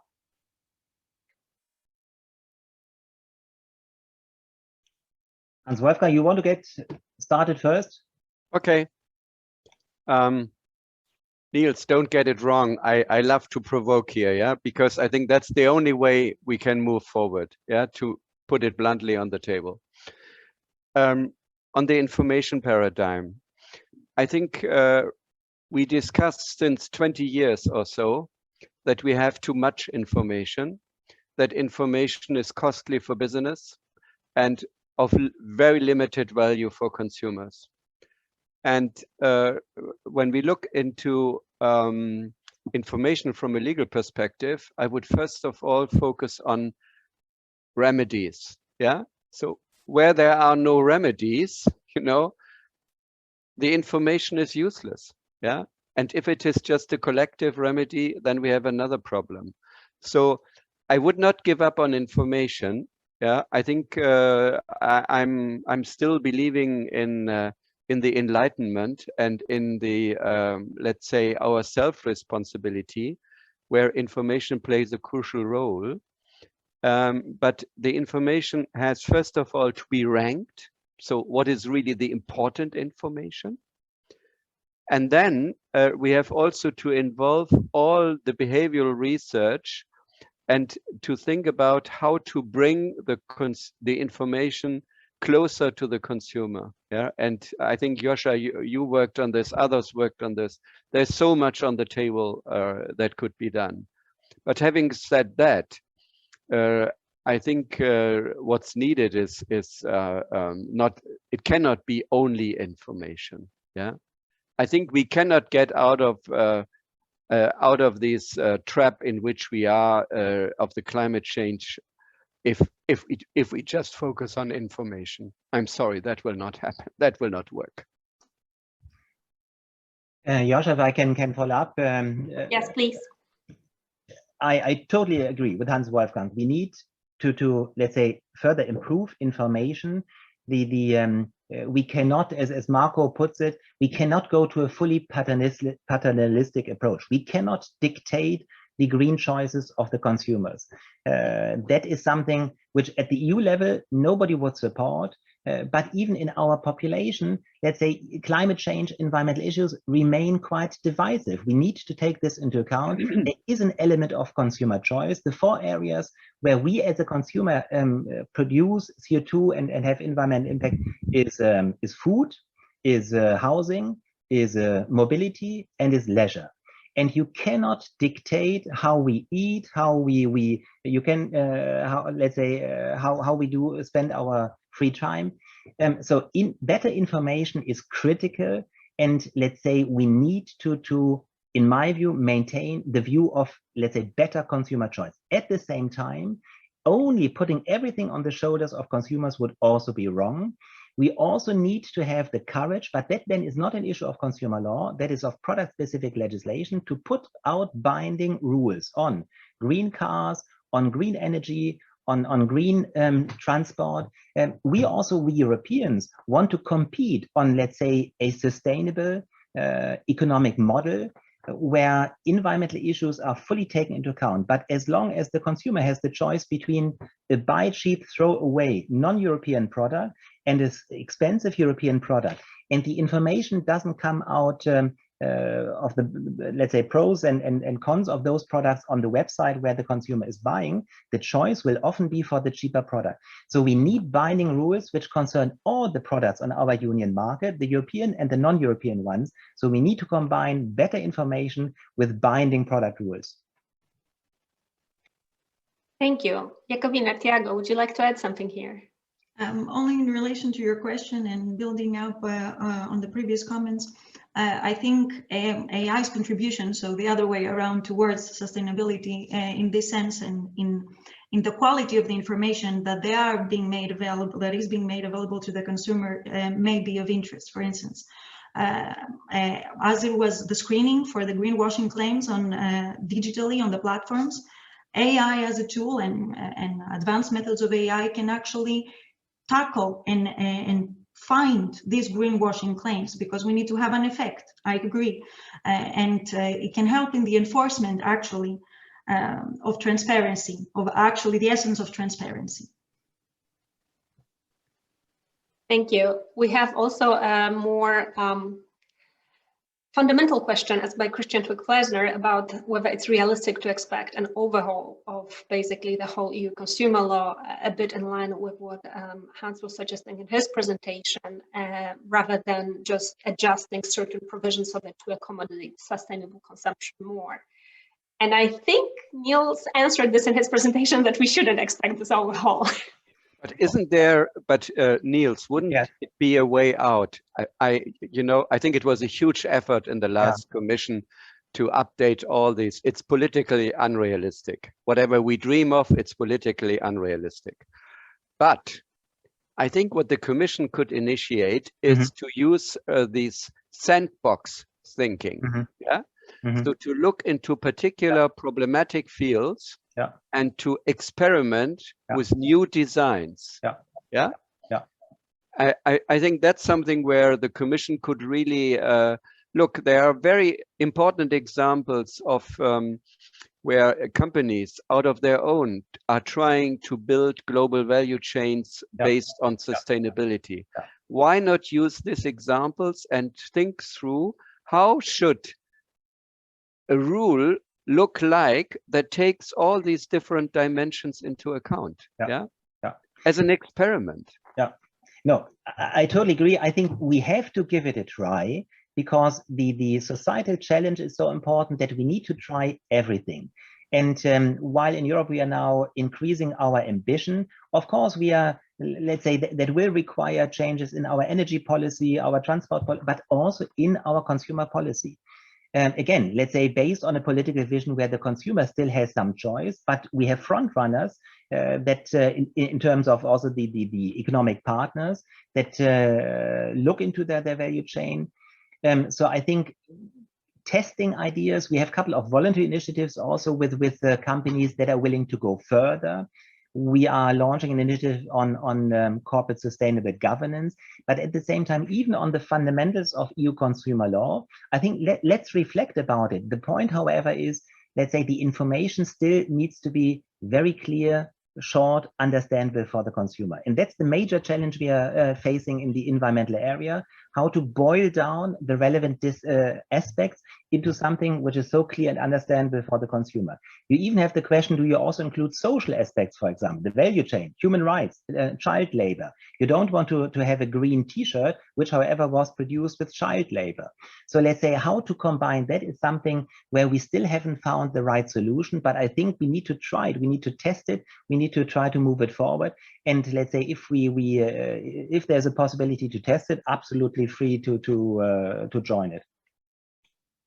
Thank you. Thank you so much for the interesting panel. I'm afraid we need to finalize the discussion in order to give the next panel time to prepare. So we will have now about 5 minutes of a break. Thank you.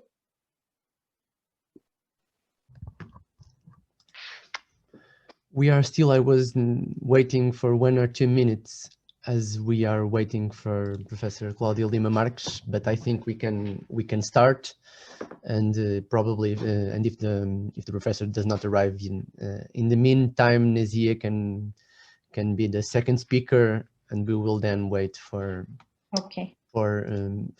Professor Claudia. So we are now starting the last panel of this morning. It will certainly be as interesting as the preceding ones. Really good and nice discussions this morning already. Topics to be addressed in this panel include the sustainable supply chains, eco-information and eco-marketing in Brazil by Professor Claudia, and the connection between vulnerability and sustainability. It is a pleasure to welcome here Claire Bright, Claudia Lima Marques, and Nazia Techman.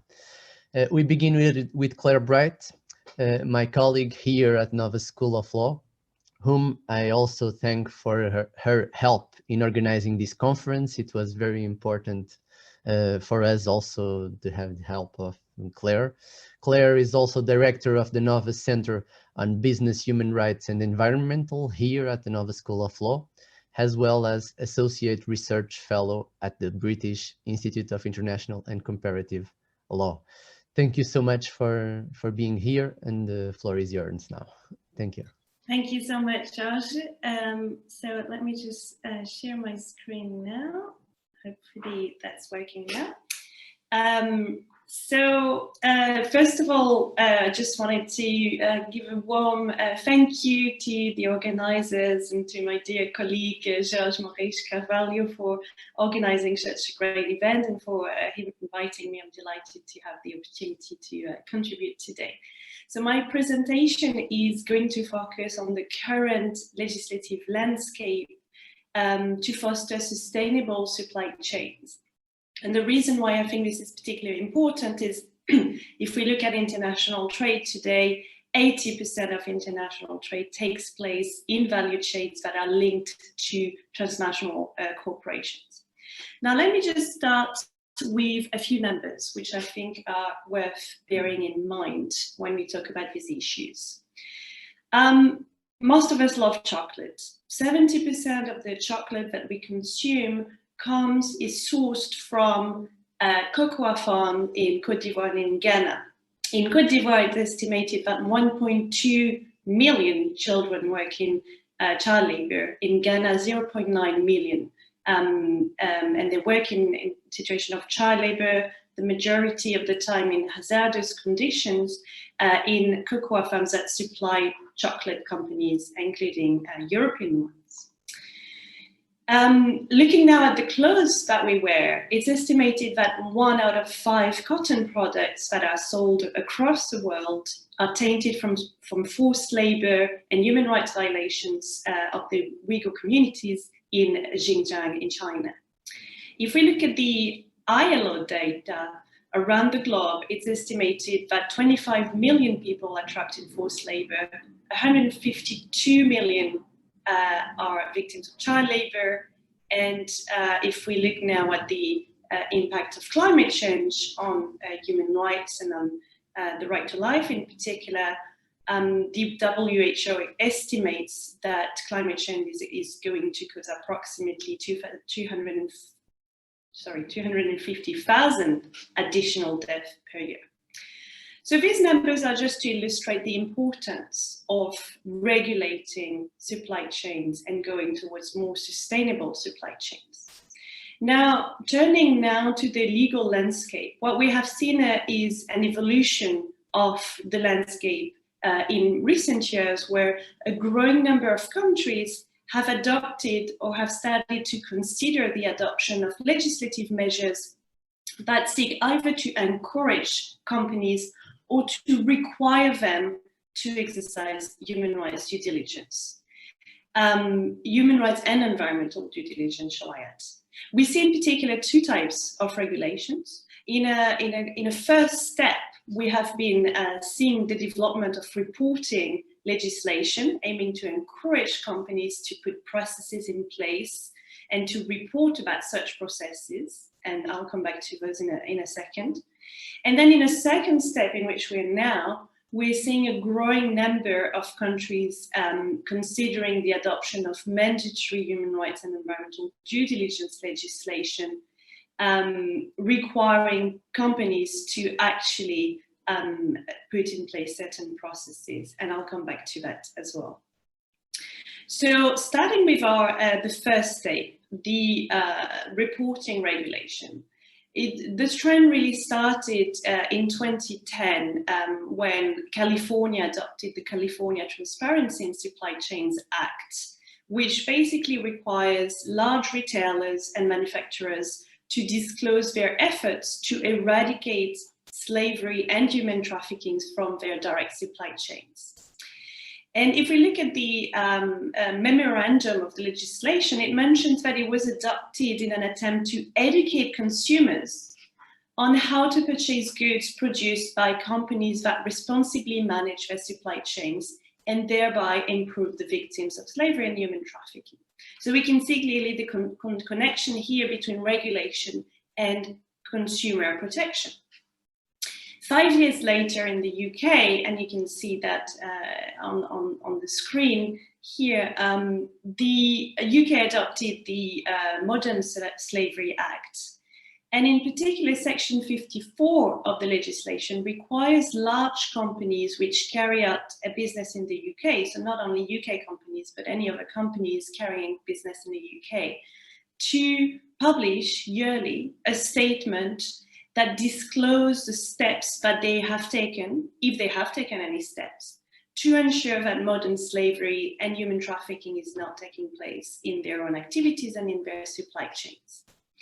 If we look at the practical guide that was issued by the Home Secretary, it explained that this provision actually seeks to create a race to the top by encouraging businesses to be transparent about what they are doing and therefore increasing competition to drive up standards.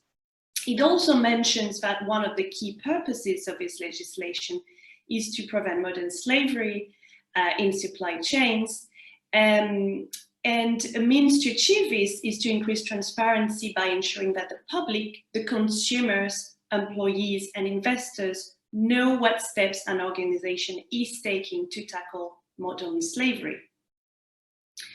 So this sort of legislation, therefore, very much rely on the court of public opinion, including consumers, to address the role of companies, of businesses, to prevent human rights harms from occurring in supply chains. This also means that consumer-facing companies are under greater scrutiny. Now, one of the main defaults of this type of legislation is the lack of teeth. Very weak enforcement mechanism. We see an example of the UK Modern Slavery Act, for instance, that the actual enforcement mechanism that is provided for has never actually been used, despite the fact that there are widespread issues of non-compliance. It's estimated that around 40% of companies are non-compliant. Following on this first step of the UK Modern Slavery Act, Australia adopted a few years later in 2019 the Australian Modern Slavery Act, which is different, although it has many similarities, but suffers from the same flaws. So against that backdrop, what we find is other jurisdictions that have decided to go, that have opted for another path. And here we have, for example, the example of the Dutch Child Labour Due Diligence Act, which was adopted in May 2019, but has not yet entered into force. What the legislation does is to put a legally binding obligation on companies that sell goods or provide services to the Dutch end users to exercise due diligence in relation to the risk of child labour being used in their supply chain. Here, due diligence, and in particular human rights due diligence, is to be understood in line with the UN Guiding Principles on Business and Human Rights, which originally introduced the concept as a process, or rather a bundle of processes that companies are expected to put in place in order to identify, to prevent, to address, and to mitigate and to remedy the adverse impacts that they can have either through their direct activities or throughout their business relationships on the human rights of people, on the human rights of communities.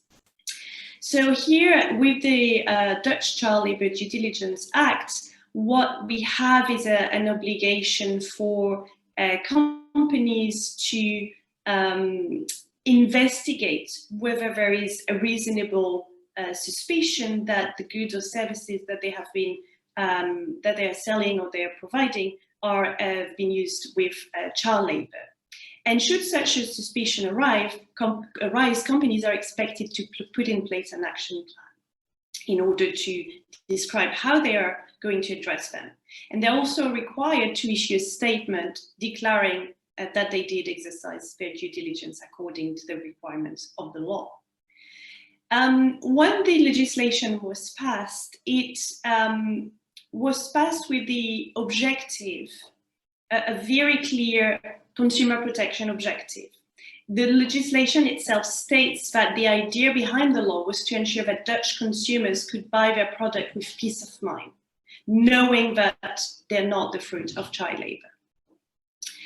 In France, the very first legislation requiring large French companies to exercise both human rights and environmental due diligence was adopted in 2017. It was the first legislation worldwide to impose such obligations on companies. It describes it as a duty of vigilance, which terminology is slightly different, but it has to do with the French context. But in substance, it's very much in line with the human rights due diligence expectations that I was describing earlier.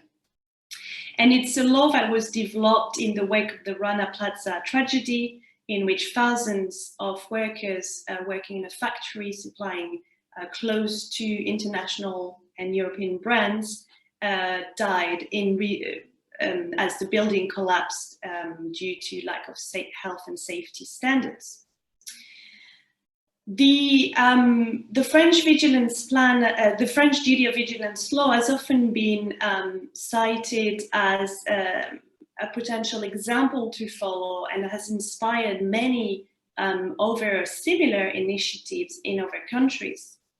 At the moment in the EU, you can see here a map of the ECCJ that shows all the countries in which legislative initiatives are being considered or campaigns are taking place in order to introduce similar types of mandatory human rights and environmental due diligence legislation.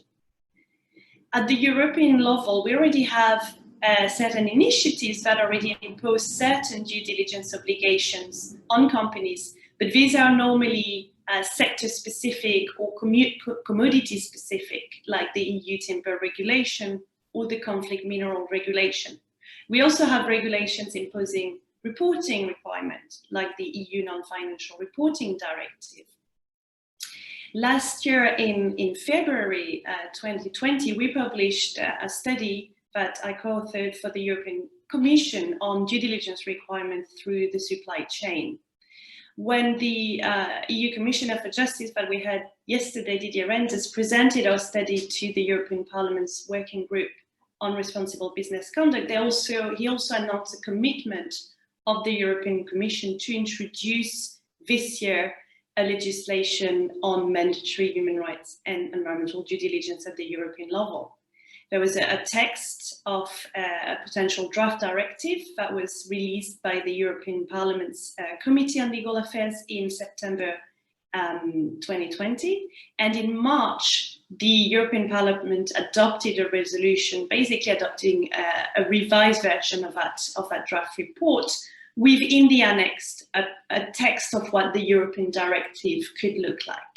And it's very important to note that this was adopted by a very vast majority of 504 votes in favour and only 79 against, sending a very important message to the European Commission that the European Parliament, should the European Commission's text be aligned with the one of the European Parliament, they will have the support of the European Parliament for the vote of the text.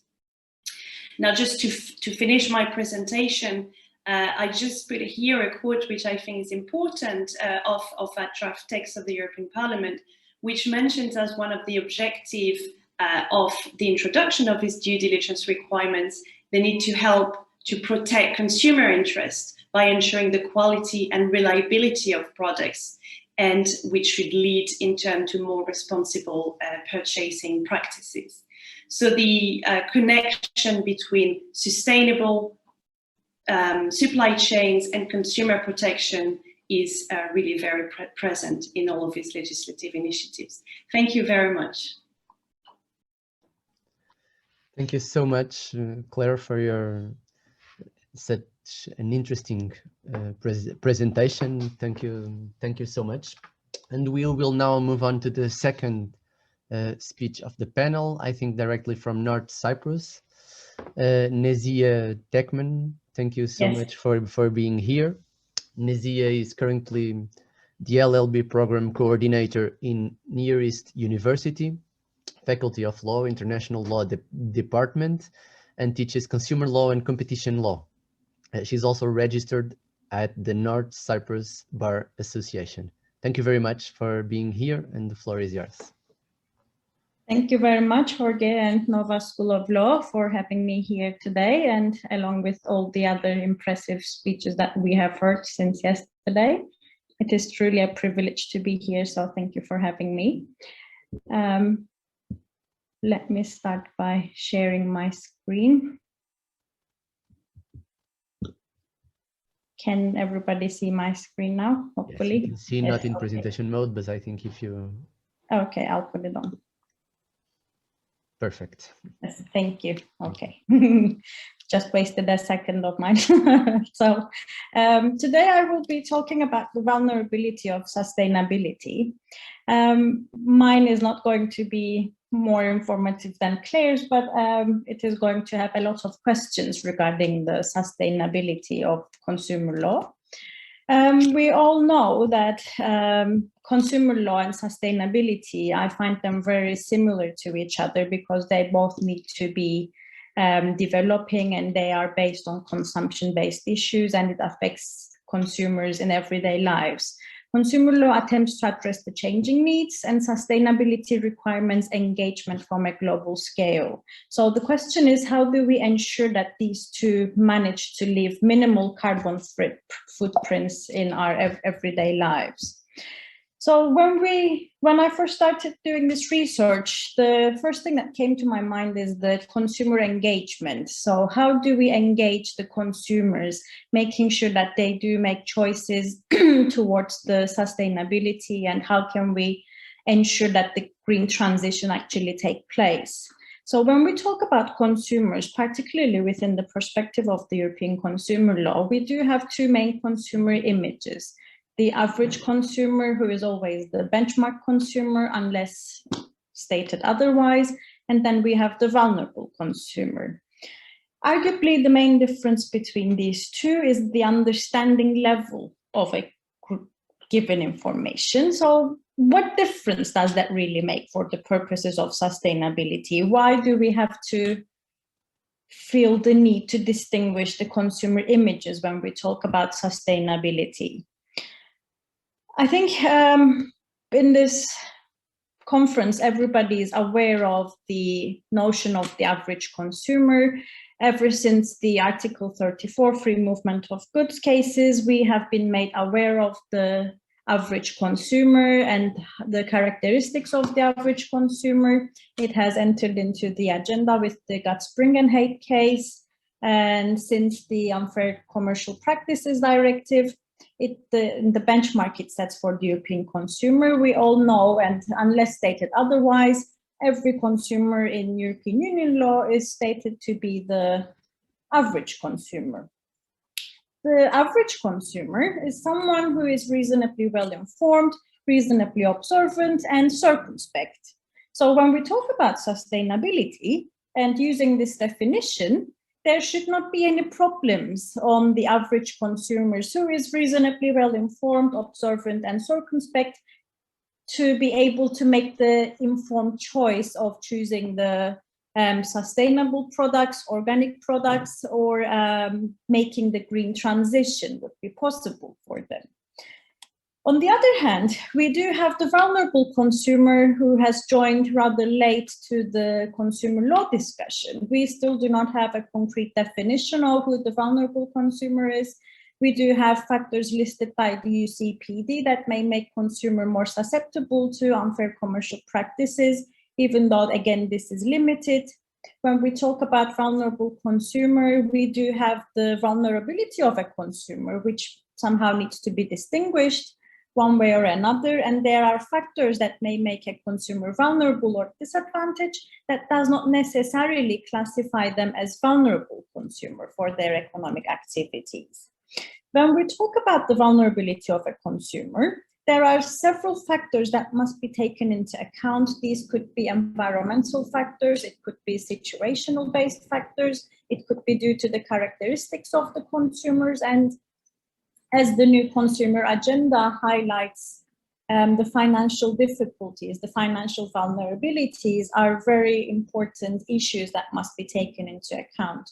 The new consumer agenda discusses about the debt advice and consumers' bankruptcy and issues like this, but I think I would like to look at it from the perspective of the financial vulnerability. How does this affect consumer behavior when we talk about consumer sustainability? How would these affect the choices the consumer makes in the market? Because today we are talking about not only the internal market of the European Union, but we also talk about the digital market of the European Union. So how can we ensure that there's a consumer who is financially vulnerable, especially during the pandemic we are living? The research conducted from the Commission illustrates that there are consumers who has lost a job or income, and maybe the last thing on their mind may be the green transition or sustainable choices. Or to the contrary, it could be the main thing in their minds, making the correct choices regarding the sustainability, but they simply do not have the means to do that. So again, when thinking of these, I think as an example that constantly popped in my head was the tea canna case, where the alleged fruit tea did not contain any fruit in its context.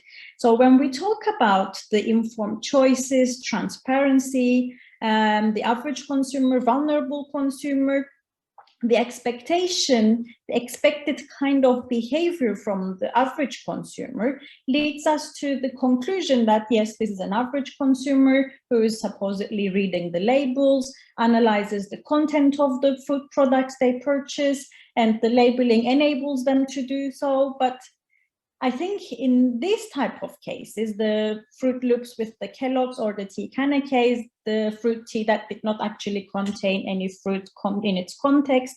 It should be analyzed from the vulnerable consumer benchmark rather than the average consumer. We already know, we already expect the average consumer to behave in certain mannerisms, but we are not sure how the vulnerable consumer would behave.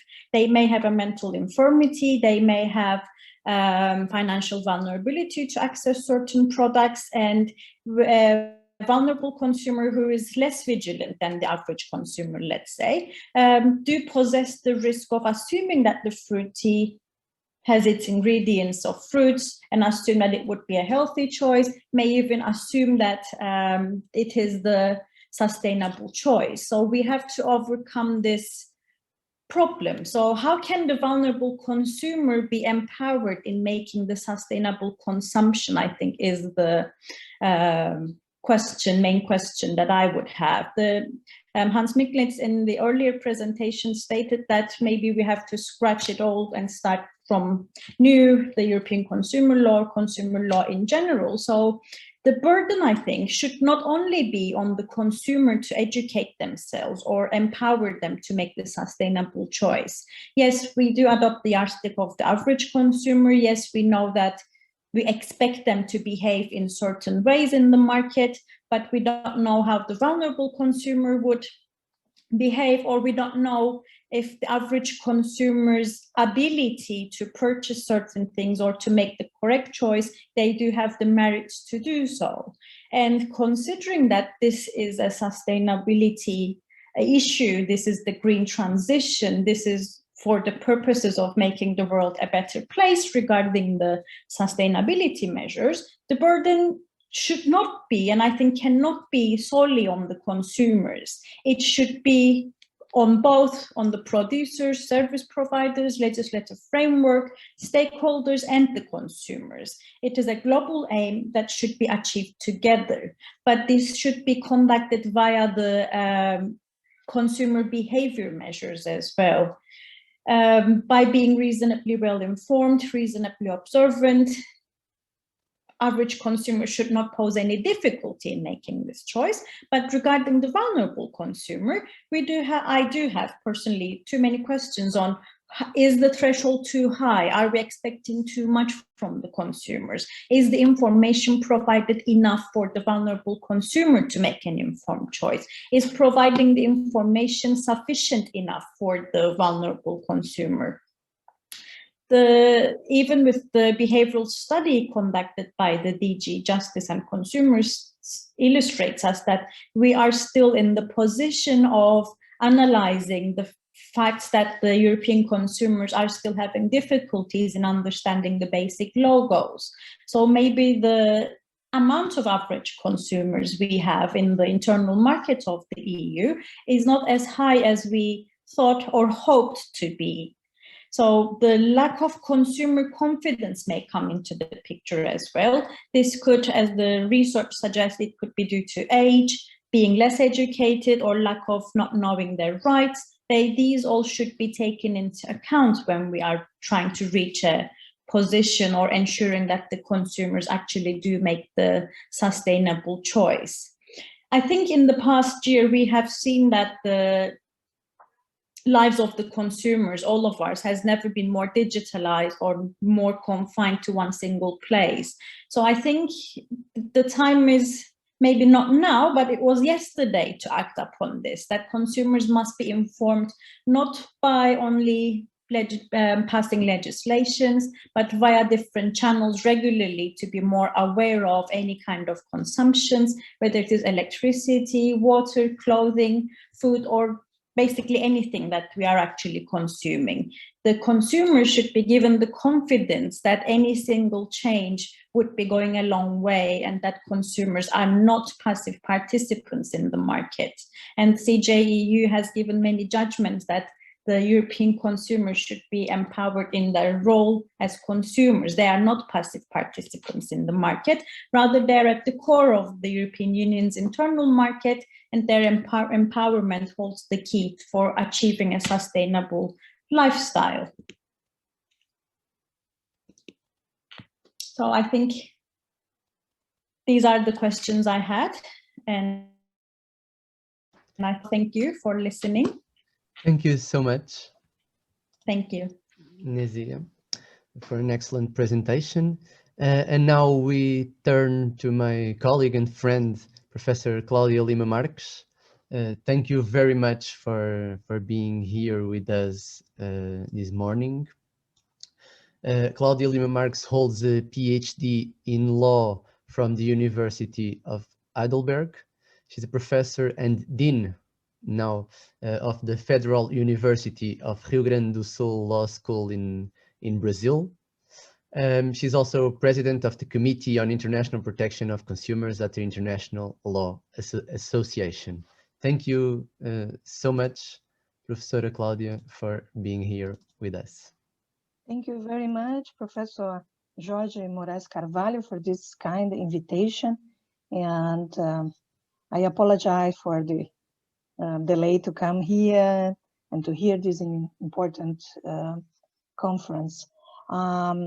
My presentation today is, the next one please, is about the Brazilian reform and our consumer code and how it's difficult nowadays in Brazil to really regulate it and to go forward to better the consumer protection and also the sustainability. My focus will be eco-information and eco-marketing in this bill. This bill to reform our consumer code is from the 90s, and we have half sanctioned since 5 years, but now is really very thrilling what we can do, and the future. I hope the future will be better for this important issue of sustainability and also consumption. Please, the next one. I prepare a short presentation about the current situation, legislata, and also the legiferenda, what is coming in this, should come in this project, and it was not approved by the Senate in the half sanction, and what was approved and perhaps will be the law in Brazil. And so we will see that Brazilian consumer code from the 90s, it was very interesting about the dialogue between consumption and sustainability. And this project is also, I think, has interesting issues that come. Yes, what articles are about eco-information or eco-labeling and eco-marketing? We have 2 articles from the Consumer Code. One is about misleading and abusive advertise. This is the section 37, paragraph 2, say that an advertisement or of any discriminatory nature or that incites violence, explores fears or superstitions, or takes advantage of a child's lack of judgment or experience, or disrespect environmental values, or may cause the consumer to behave in a way that will bring harm to his health or safety, would be considered abusive. And so here we have this link, this dialogue between the values of environmental protection and consumer protection. Also in the list of article section 41, the number 14, the list of the abusive clauses, the article or section 51 say, any clause that impose any the following situations among others will be nullified. And number 14 say, break any environmental laws or make it possible for these laws to be broken. A very broad idea about this dialogue between the 2 areas. And this is in the 90s. So I think our law is a very good one. We have a high standards like Brazil used to have in environmental protection and consumer protection. And also it's interesting to speak that we have a sui generis labeling for a transgenic or a genetic modified organism in Brazil, because the Brazilian situation we have by the old people, by the elderly people, among 30% of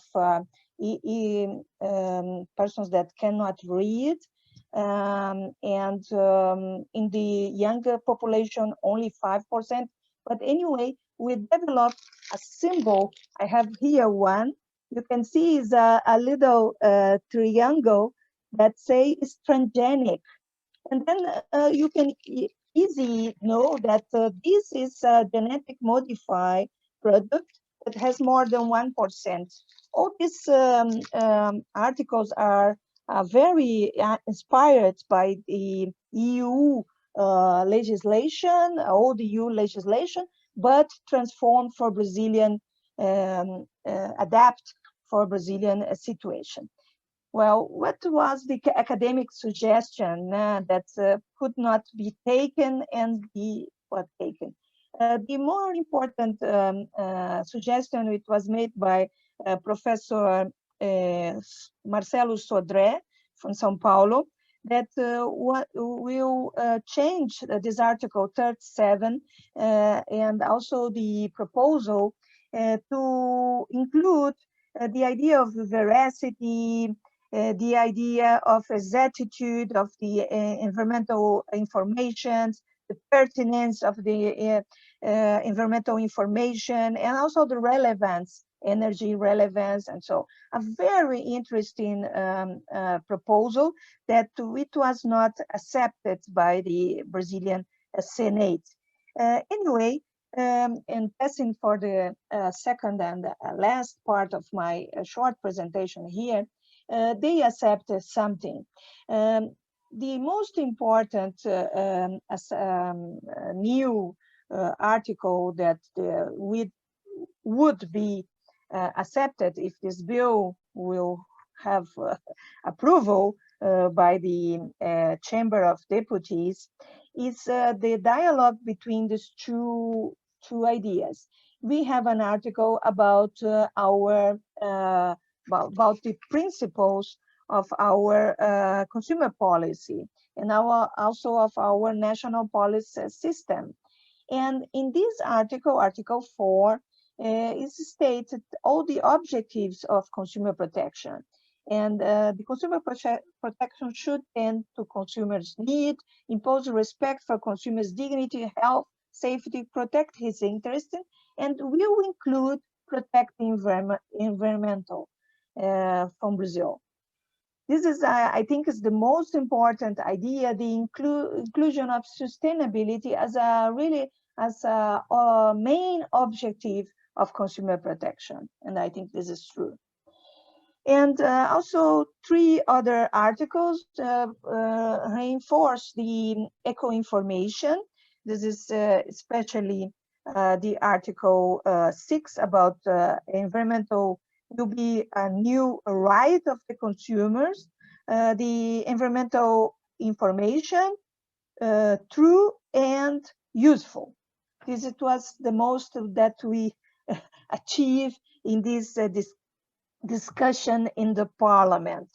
But anyway, I think now the time is changing, and because of the international pressure to Brazilian government, we see some light in the end of the tunnel, and perhaps with the EU-Mercosur agreement, if he's coming, we should have come back for these suggestions and for this bill and approve. The bill is about digital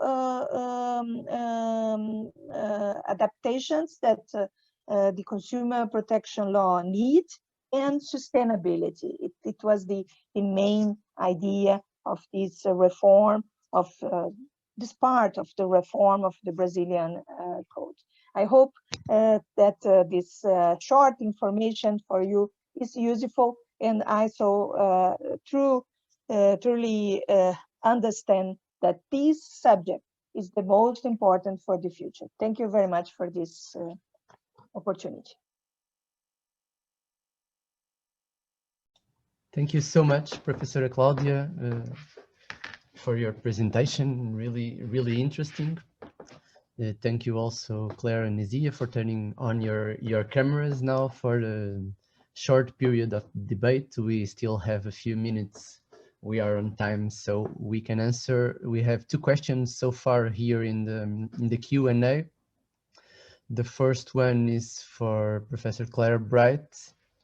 Given that scrutiny of human rights violations by companies can often be difficult, especially when the producer actively seeks to cover up this problem, how effectively can a company take this problem into consideration?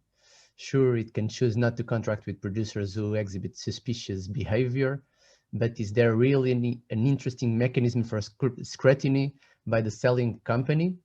It is a question by Maria Miguel Oliveira da Silva, also from the Nova Consumer Lab, and starting next year a PhD relating consumer law and human rights. So it's a topic related to what Claire brought us here today.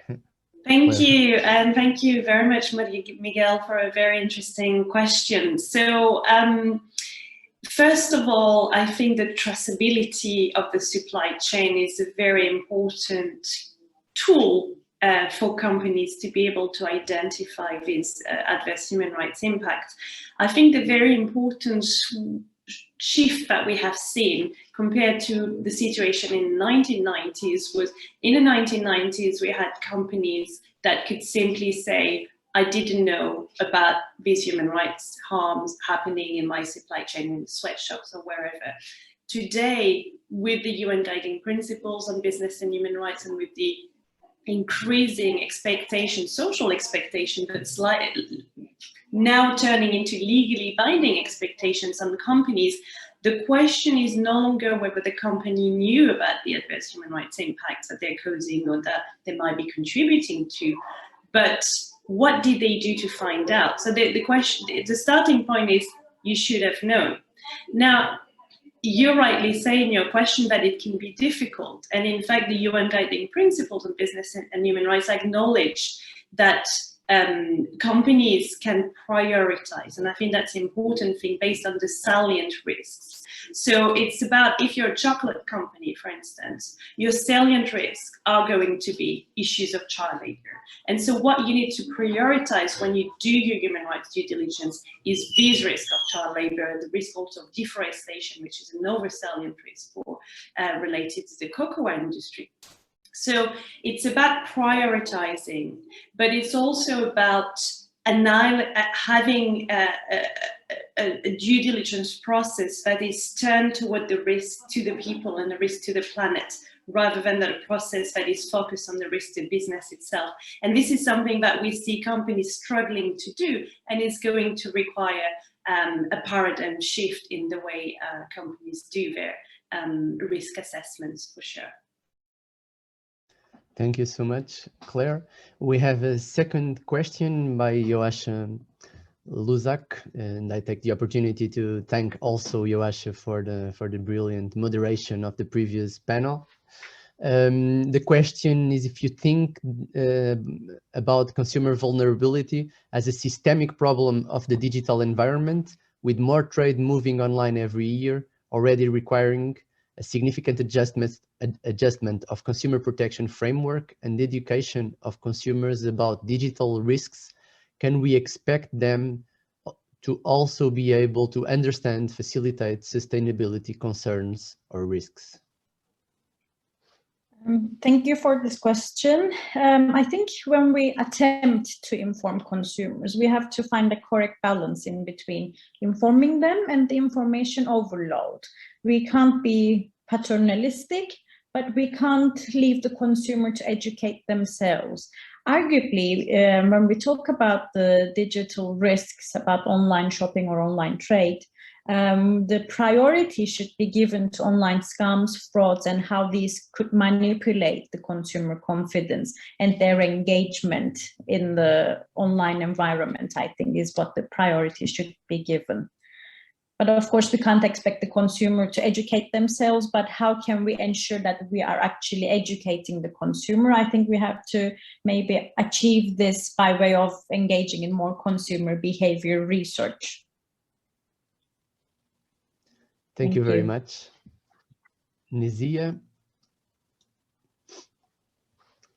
And I think we can conclude here. If there are no more questions, we will finish on time, even 1 minute before the time, and I think it is very good to comply with the time schedule, as we also have a very interesting afternoon in our conference. We still have three panels, two on sustainable consumption of food, water, and energy, and one with the suggestive title, The Future of Private Law is Green, with 12 presentations still for this afternoon. So I hope you will keep here with us for the afternoon. Now we will have a 1 hour and 5 minutes break, and we will come back at 1:15 Lisbon time,